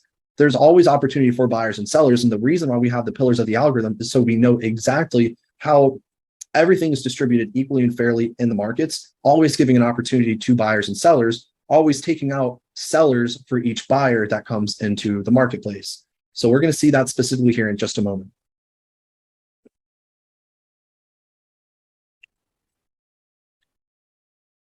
In essence, everybody, the central bank algo is what drives the market, right? Is what drives the market. The algo is based on transactional liquidity and has been in place since 1971 through the pioneering work of Gordon Macklin. We'll definitely reference and recommend everybody look up who Gordon Macklin is, read about him, do all the research you can, because I'm not doing that right now. It is able to understand the exchange between buyers and sellers through over-the-counter functions. This transaction exchange is necessary for every move in the market from a micro to a macro perspective. An SL, buy or sell, always needs to be collected in order to go anywhere. Whether it's 1 pip, whether it's 1 pipette, there always needs to be the conversion from buyers to sellers, because that fluctuation, that balancing of taking out a seller before a buyer and rinsing and repeating this process is always going to ensure there's some form of fairness. More importantly, some form of fuel that's going to allow one party to take over temporarily, and then in the future, allowing the other party to come back into the marketplace and take out the first party who it was unequally distributed to make it fair. So understanding that as rigged as the market is, there is regulation within manipulation. And that's what no one talks about. The markets are manipulated 100%, but they need to be manipulated. So that provides people, institutions, retail, anyone at any point in time, it's going to give everyone a fair opportunity to win once in a while, win here, win there, at least give them the opportunity to do so. But there is regulation within that manipulation. We are not interested in specifically where the market is manipulated, as that's what you guys have already been taught and what you guys have gone through. We are interested in exactly how the manipulation is regulated. That is what we're interested in. So how is it regulated?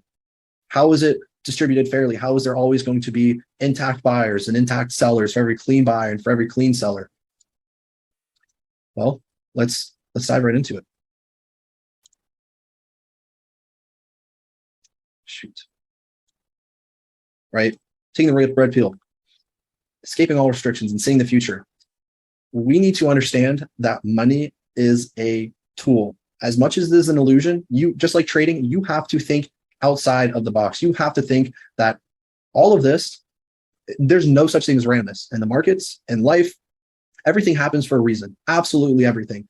And it's only up to you to elevate to a higher level of consciousness to understand that there's always a point in everything. But if you're limited to the limiting beliefs that you've always believed, you're never going to be able to see from the outside of what is capable, what is true. And that is my goal, to show you guys what trading can actually provide for you. But you have to escape all the restrictions and limiting belief that are going to allow you to do so. So by understanding specifically the money exchange between 2 or more different operating ranges, meaning main, internal, two different trends, 2 different ranges, you are able to predict and use our advantage to understand every push and pullback on every level of the market, on every time frame from the highest to the lowest. And the liquidity cycle is what balances the markets and delivers the algo every single day. That's the checks and balances of the algorithm. That is what's regulating the manipulation that occurs in all financial markets. If this happens, then this must happen afterwards. Or if this happens, I know now this needs to happen. It's all not just the manipulation, but the regulation and how the market is delivered. So understanding this foundation and learning how to accurately ping pong if you choose to do so, but my edge specifically, you're going to learn how to trade on any side of the market, for any buys, any sells, but most importantly, where to get in and when to get out the most effectively every single time. Every single time you're going to be able to understand this. Oh shoot, did I lose everyone? No, you guys are still there. My screen's tweaking. But you're going to understand all of this, okay?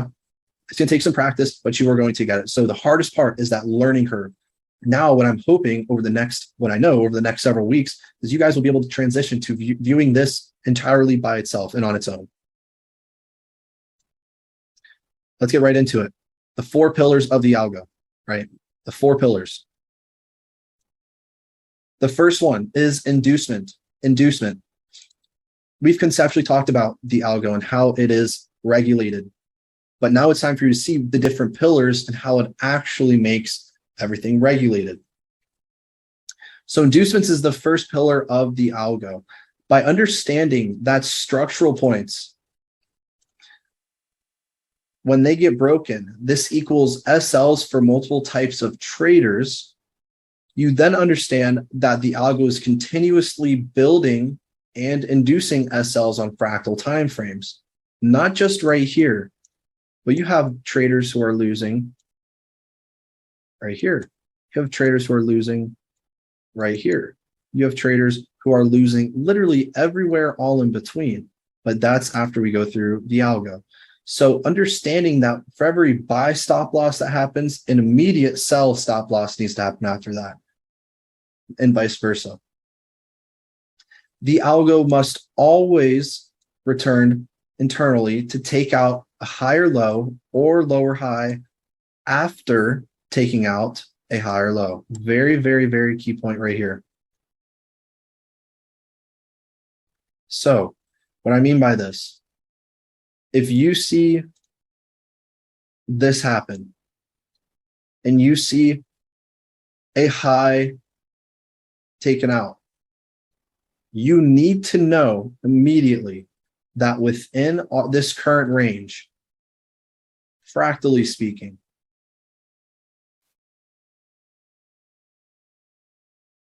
as soon as this high is taken, we have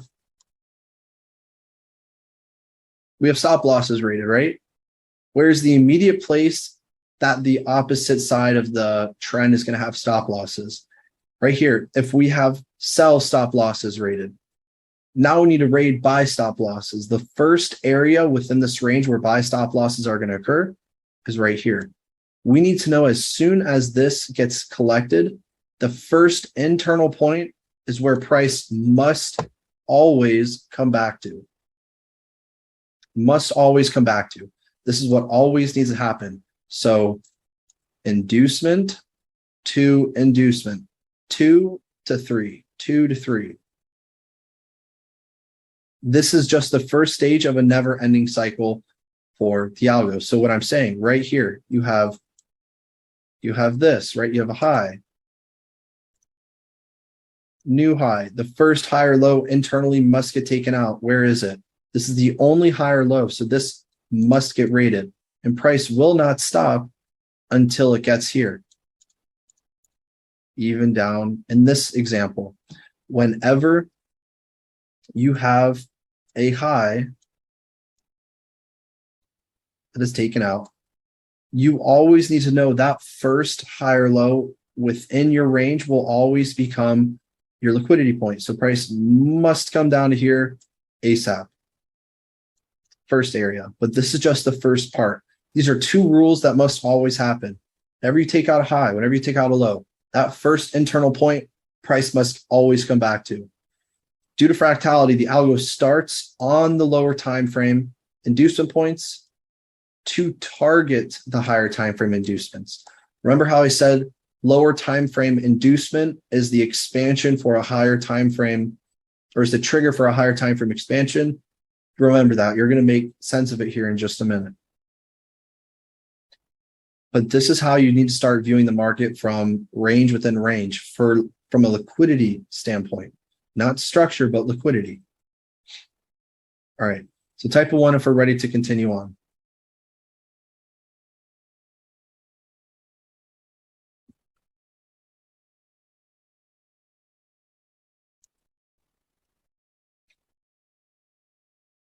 Let's get 10 more people and we'll continue.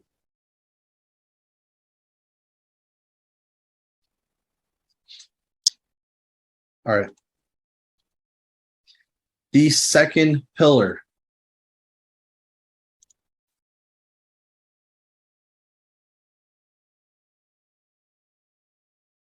The second pillar that I have discovered myself when it comes to a specific point that we refer to as the transactional point of the algorithm is called engineered liquidity, abbreviation ENG LQD.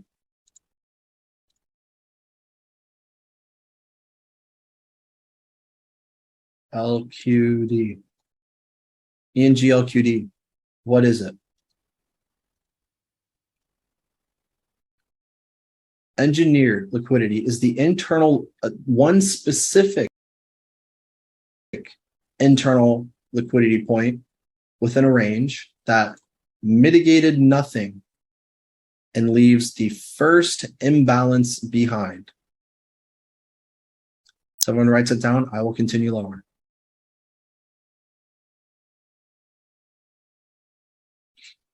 Ten seconds.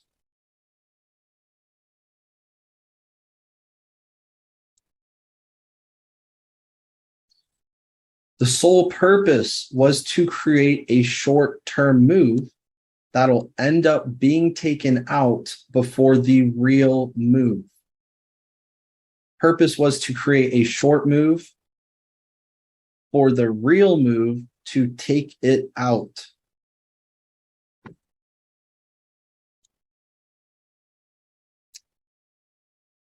This point must be taken out before going external of a range.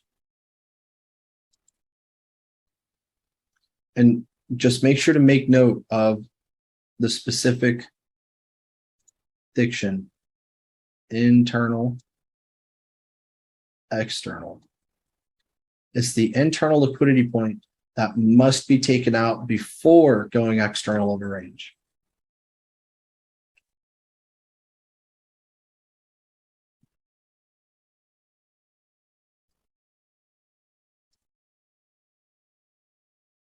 Oftentimes, it occurs after the inducement, but it can also be the inducement. This is referred to as the transactional point of the algo.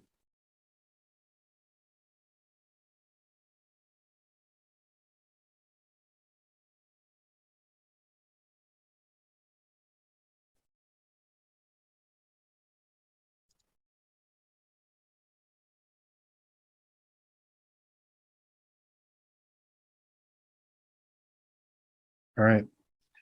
For the algo to balance transactions between buyers and sellers to create a fair market, it needs to take out both traders in both directions before continuing anywhere. These are all important points to write down. As soon as they're written down, I'm going to hide the above.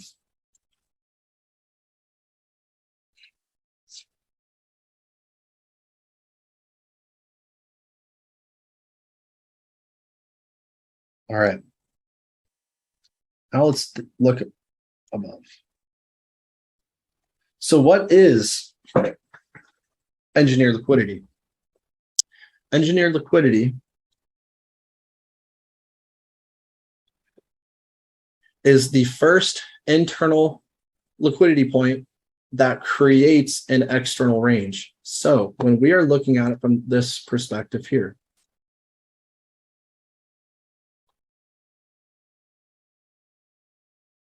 or looking from here, what you're going to see is when you are looking at a main range from a high, higher low to a higher high, this is what you consider the external point of your range.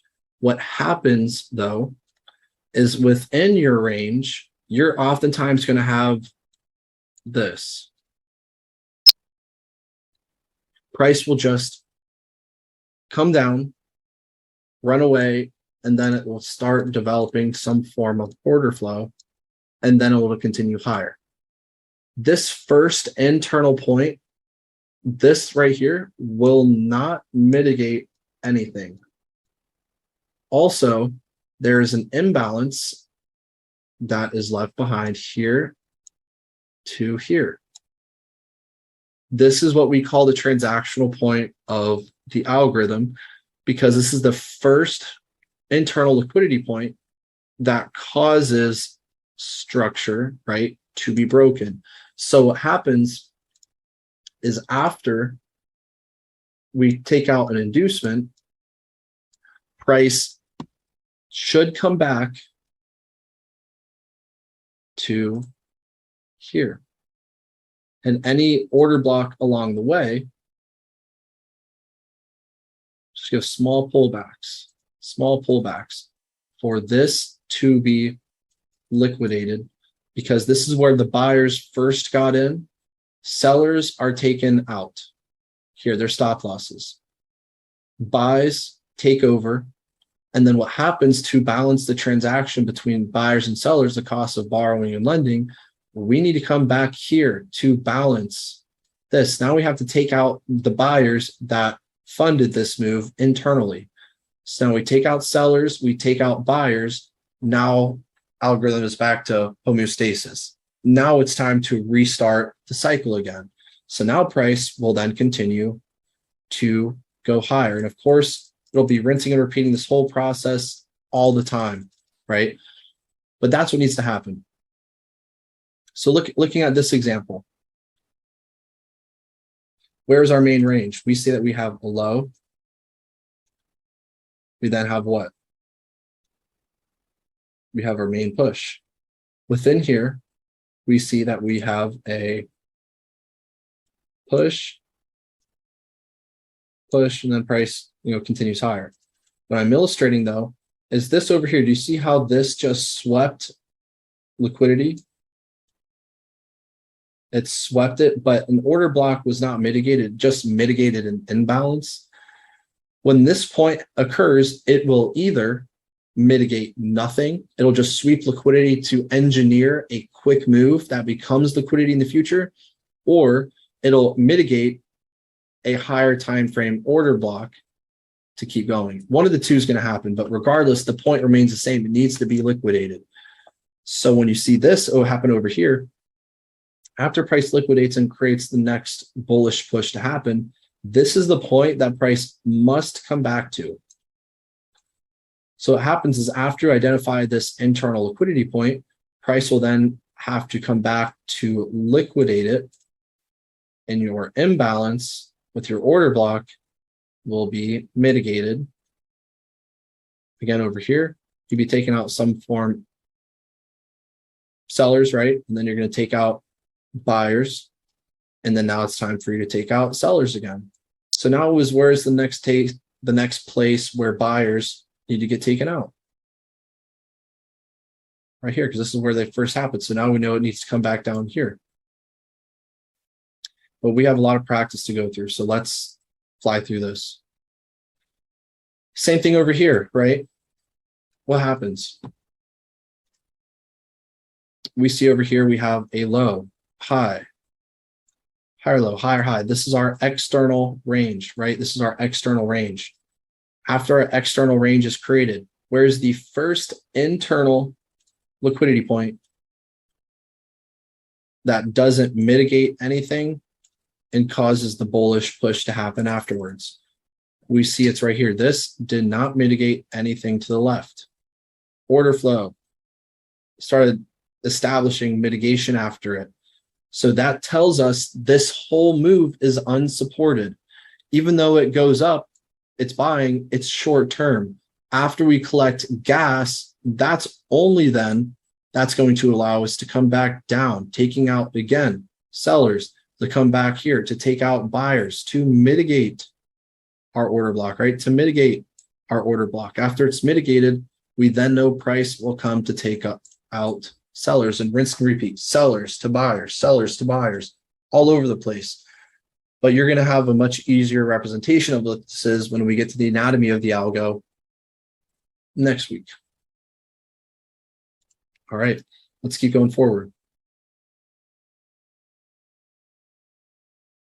Let's skip this.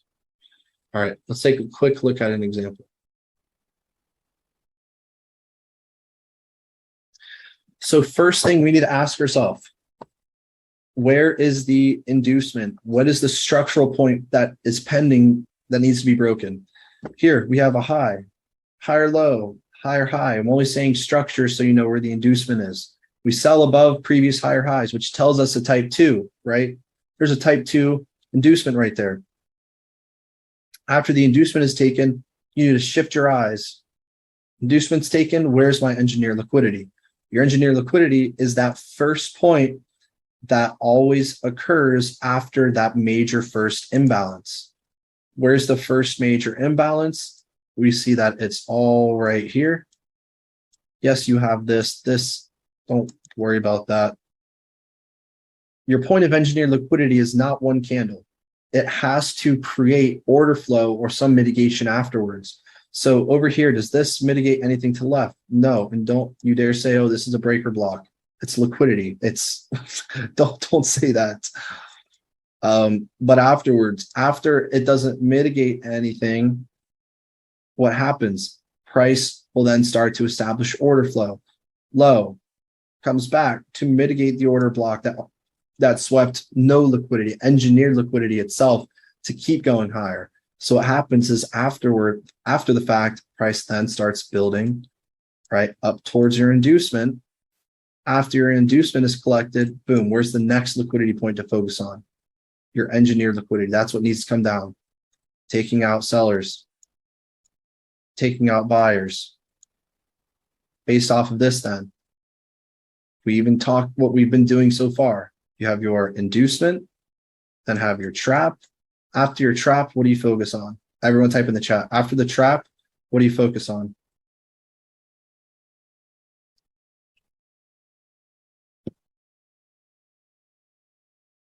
And we're almost done, y'all. Keep you guys going. Order flow, great. There's a trap, and now you focus on this guy over here. Order flow, order flow, order flow, order flow. Oops, swap liquidity and mitigate this. Order flow, price goes lower. This is not mitigated. This is, now we have new order flow. Order flow, order flow, order flow, order flow, order flow. And I know you guys can't see that at this point, but all of these entries possible. Again, I'm not saying you guys take these, please don't, but this is what you'll be learning how to do. After you take out all of the order flow, guess what? Engineered liquidity. Engineered liquidity. This is what we also call a wall. Engineered liquidity is called a wall. That means this is where price must come back down to no matter what. This is our wall. And this is where it needs to be rebalanced. So that allows you, after the trap, after the inducement, all you do is focus on this internal trend because it has to take out this wall. You're just going to follow the order flow to take out the wall. And again, we must come back to the engineered liquidity. It's a transactional point. It creates the first, or it happens after that first imbalance. Oftentimes, it'll either mitigate this higher time frame order block, which, by the way, that's what a breaker block is. It's just the top of a higher time frame order block. But the lower time frame remains unmitigated. Last but not least, it could mitigate nothing, but regardless, it needs to get taken out. So after it gets taken, then what happens? Well, price will mitigate some form of order block. After it's mitigated, then the whole cycle repeats. Guess what? If this is your engineered liquidity and your true mitigation happens, this is your trap. Now what do we do? Order flow, price releases. But you're going to learn if there's no imbalance with that wall, that makes price be all the way expansive until we come back to some form of imbalance to the left. So you're going to be learning about all of this. So now if I had to ask here within now our new high and our new low and our new high, where's the engineered liquidity within this range?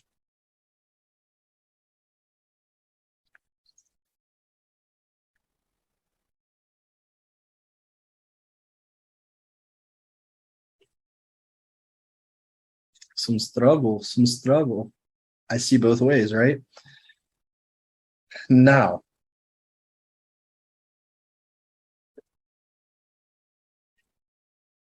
what we need to think about, I don't know if I should say this for next week, right?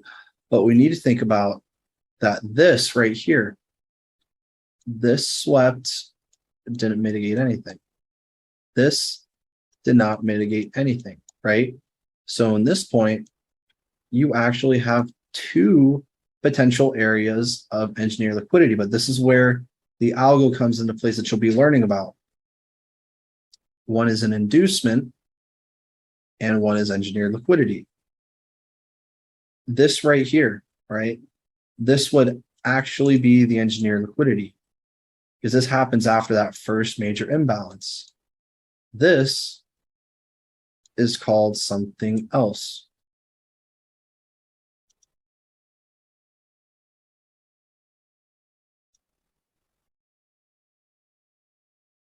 Within here, you have high, low, high, low, high. What is this?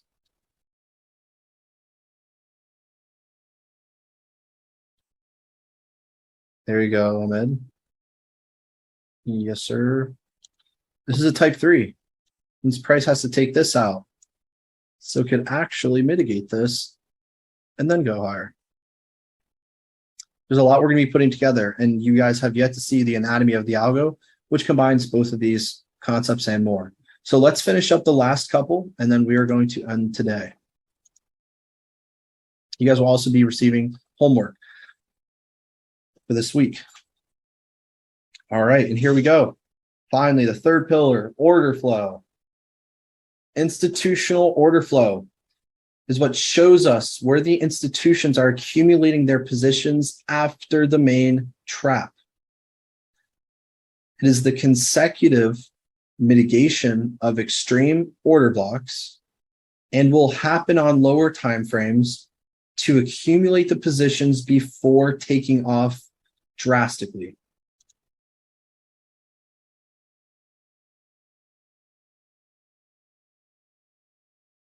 Okay. These are the highest probability setups after the inducement and the trap, and engineered liquidity taken to target a new inducement in the counter direction. So let's actually view this. These are diagrams which you guys the opportunity to receive after the boot camp. And let's see. So if we're just looking at this one example, everybody, where is the inducement in this example?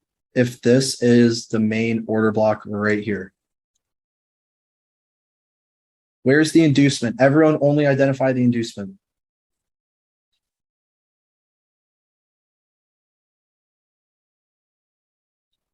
More than 2 people. Only the inducement. I know you got some smarty pants in here, but only the inducement now. Come on. Yes, Trevor. Yes.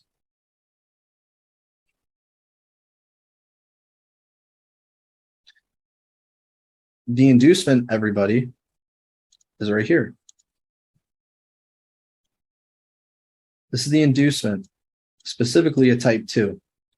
After the inducement is taken, where's the trap? Everyone just label T, mark it, just so we can keep moving forward. Okay, bueno. All right, love it, love it. Good. There we have the trap. So then this is the trap. After the trap, where is the next trap we should be targeting?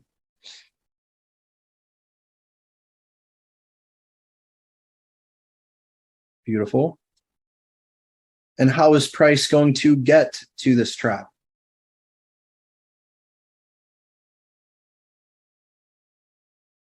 Order flow, right? Order flow. And there we go, right?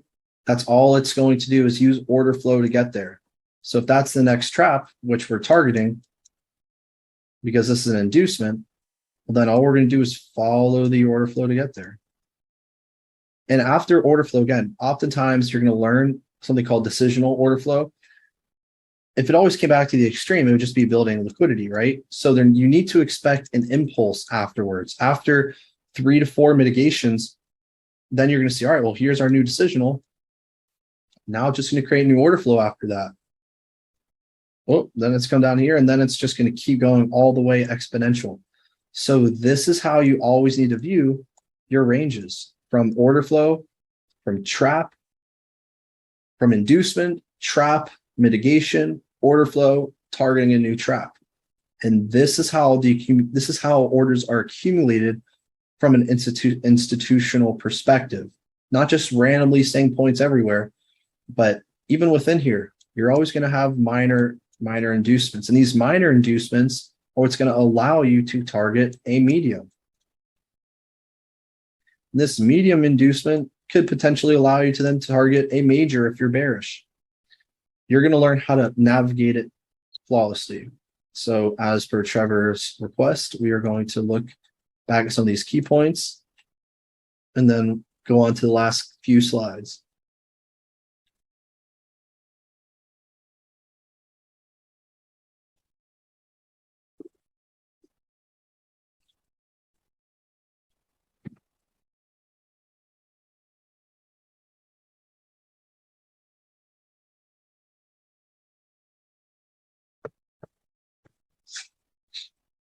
All right, total spin.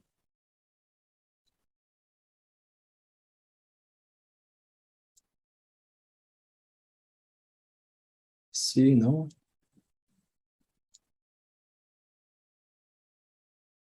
Does anyone still need this?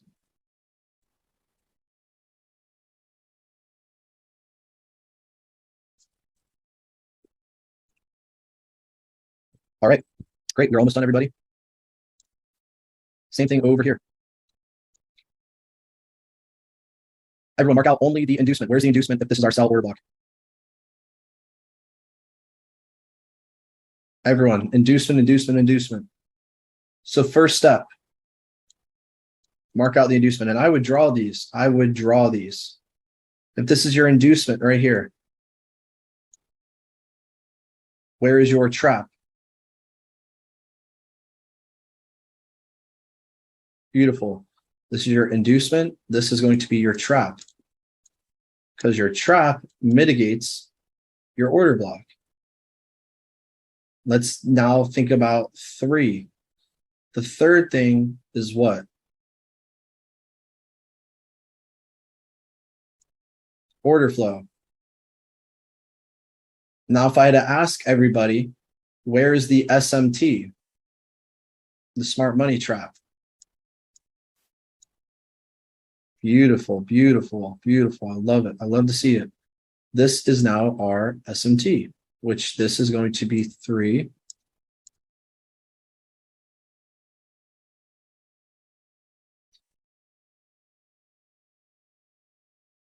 Four is our SMT. Order flow. And then, of course, as soon as SMT is mitigated, comes back to our order flow. And then after 4, SMT to order flow, 5, then of course is just going to be a new trap. So go ahead and label your charts like this, because any inducement, it doesn't matter if it looks like this, if it looks like this, it's always going to be the same pattern.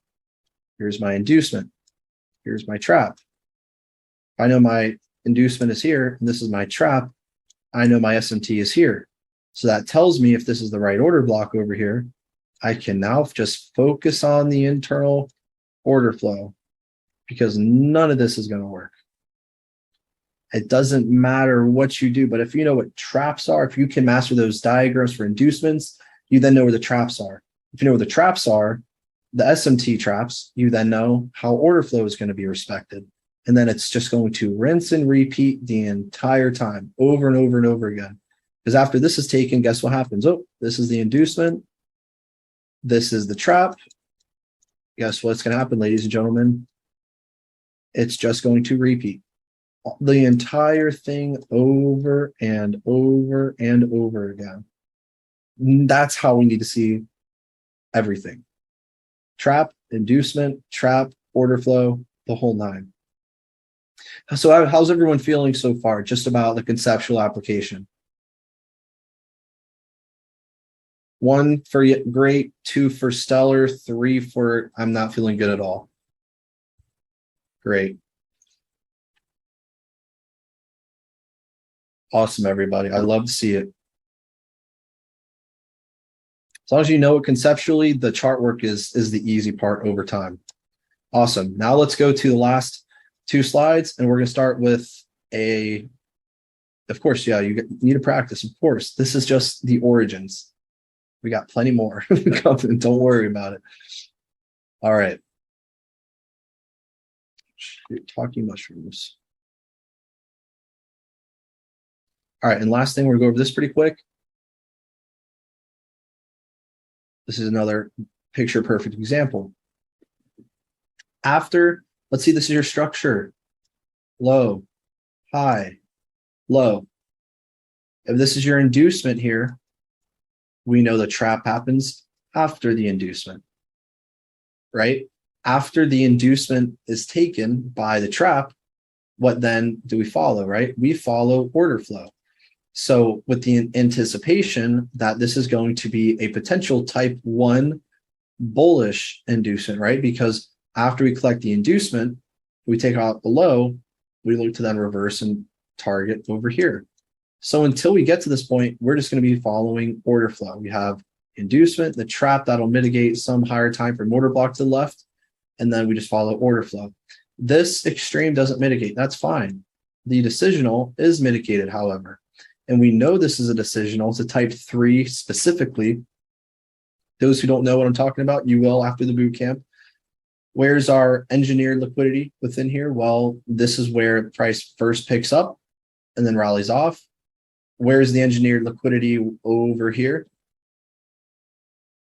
Where's the engineered liquidity over here? There you go. Oh, crazy, get ahead of me. Whoa. Yes, you take out what? You have to take out sell. Take out buy, take out sell, take out buy, order block. After you take out a buy, what do you need to do? Take out a sell. After you take out a sell, what do we need to do?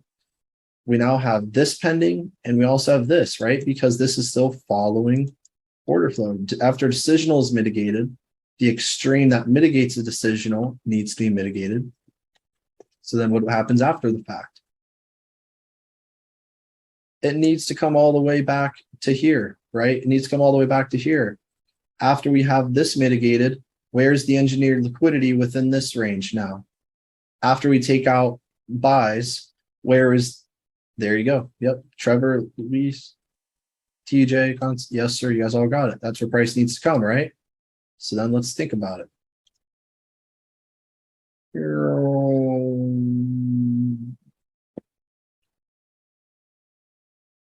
After that gets taken, where's the liquidity within the range? Well, it's already identified for you guys, but this is it, right? That's it. After this gets taken, what are the first next two places that should get targeted? After this low, after buys are taken, where's the next two sell areas where stop losses are? Boom, boom. You guys are even getting it before I can say it. Love it. Here, here. So now we know that price will have to probably come here, maybe come up. Does first and after. Okay, same thing. And then guess what? It'll just rinse and repeat over and over and over again. It's literally going to be the same thing all the time, right? So after we take out buys, take out sells, take out buys again, take out sells, take out buys. After buys are taken, then we have to do what? Take out sells. After sells are taken, what then do we need to come back to at some point? Well, sure, you need to come back here, but really, because this did not mitigate anything to the left, this is where we need to come back to before the main move. Also, based off trend lines, based off key zone liquidity, we know why this fails. Based off of trend lines, right? We know that trend lines have to break. And then after we take out buys, we can then take out sells.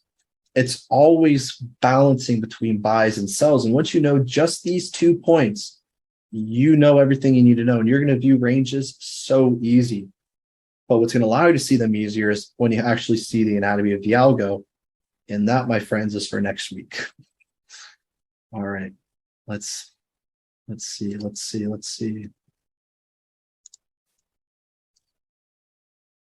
And guys, the last one is just this.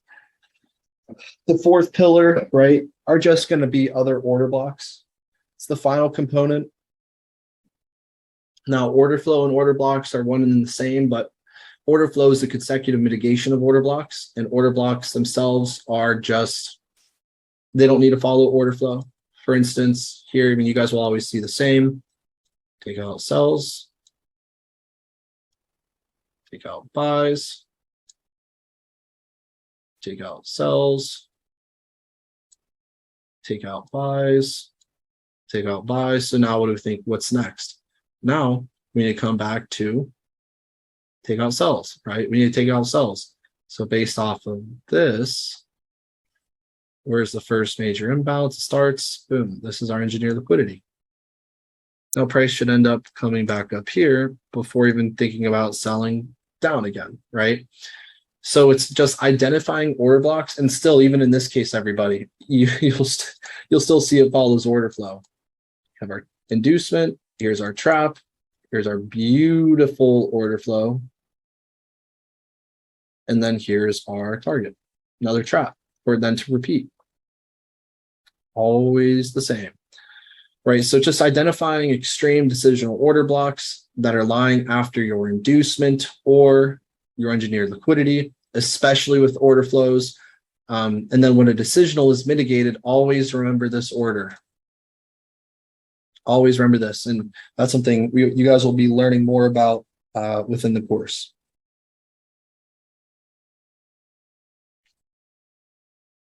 All right.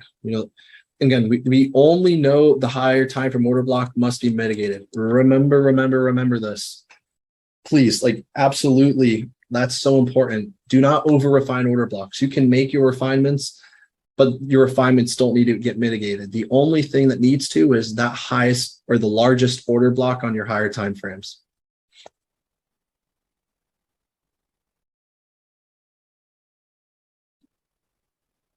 All right. All right, everyone.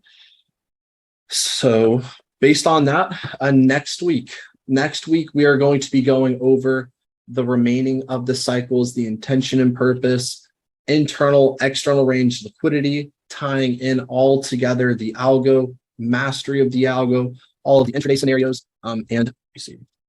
Awesome, guys. Yeah, guys. So I think that's where we're gonna leave it off today. I want to stay really strict with the timings because I could spend hours. Last boot camp, I think day one was 8 hours or something crazy. It was like 30 hours for the last boot camp. So now you guys will have everything on the back end. I think that's where we are going to end it off for today, everybody. And you guys will be receiving homework for this upcoming week. And I am thoroughly excited for next week. I'm excited for you guys to be a part of the community, of your journey. I'll be answering a bunch of questions this week. You guys know who are part that these bootcamp weeks are quite the workload. So I'll be getting back to you guys. Will message me, and you guys will be receiving homework for this upcoming week, in addition to learning about the different tiers that you guys are going to be put in for current and new students and the requirements for all. So thank you guys. We were sweating. I couldn't say that, Angela. I know. Thank you for your time, brother. Absolutely. Thank you, guys. Thank you. I hope you guys have some key takeaways. I'm looking forward to the remainder of the bootcamp and the fun stuff, which comes after when you guys start making your plans, building and making money, getting funded, all the fun things. Things do more and more clicks. Thanks to. Oh, I mean, that made sense, Trevor. Absolutely. Yeah, guys. I'm very, very happy I can help you all up to the 200K account. Yeah, man. I don't want to be president, man. Ain't political. Making money regardless who's president. You guys are welcome. Thank you guys for joining today, and I will stay tuned and catch up with you guys here in the next 24 hours. All right. Have a blessed day, everybody. I'm in YouTube, brother. Yes, homework will be given this week for you guys to practice. All right, now guys, get off your computers. Get to rest. Have a great day. I will catch up with you guys later. All right, see you guys. Thank you guys.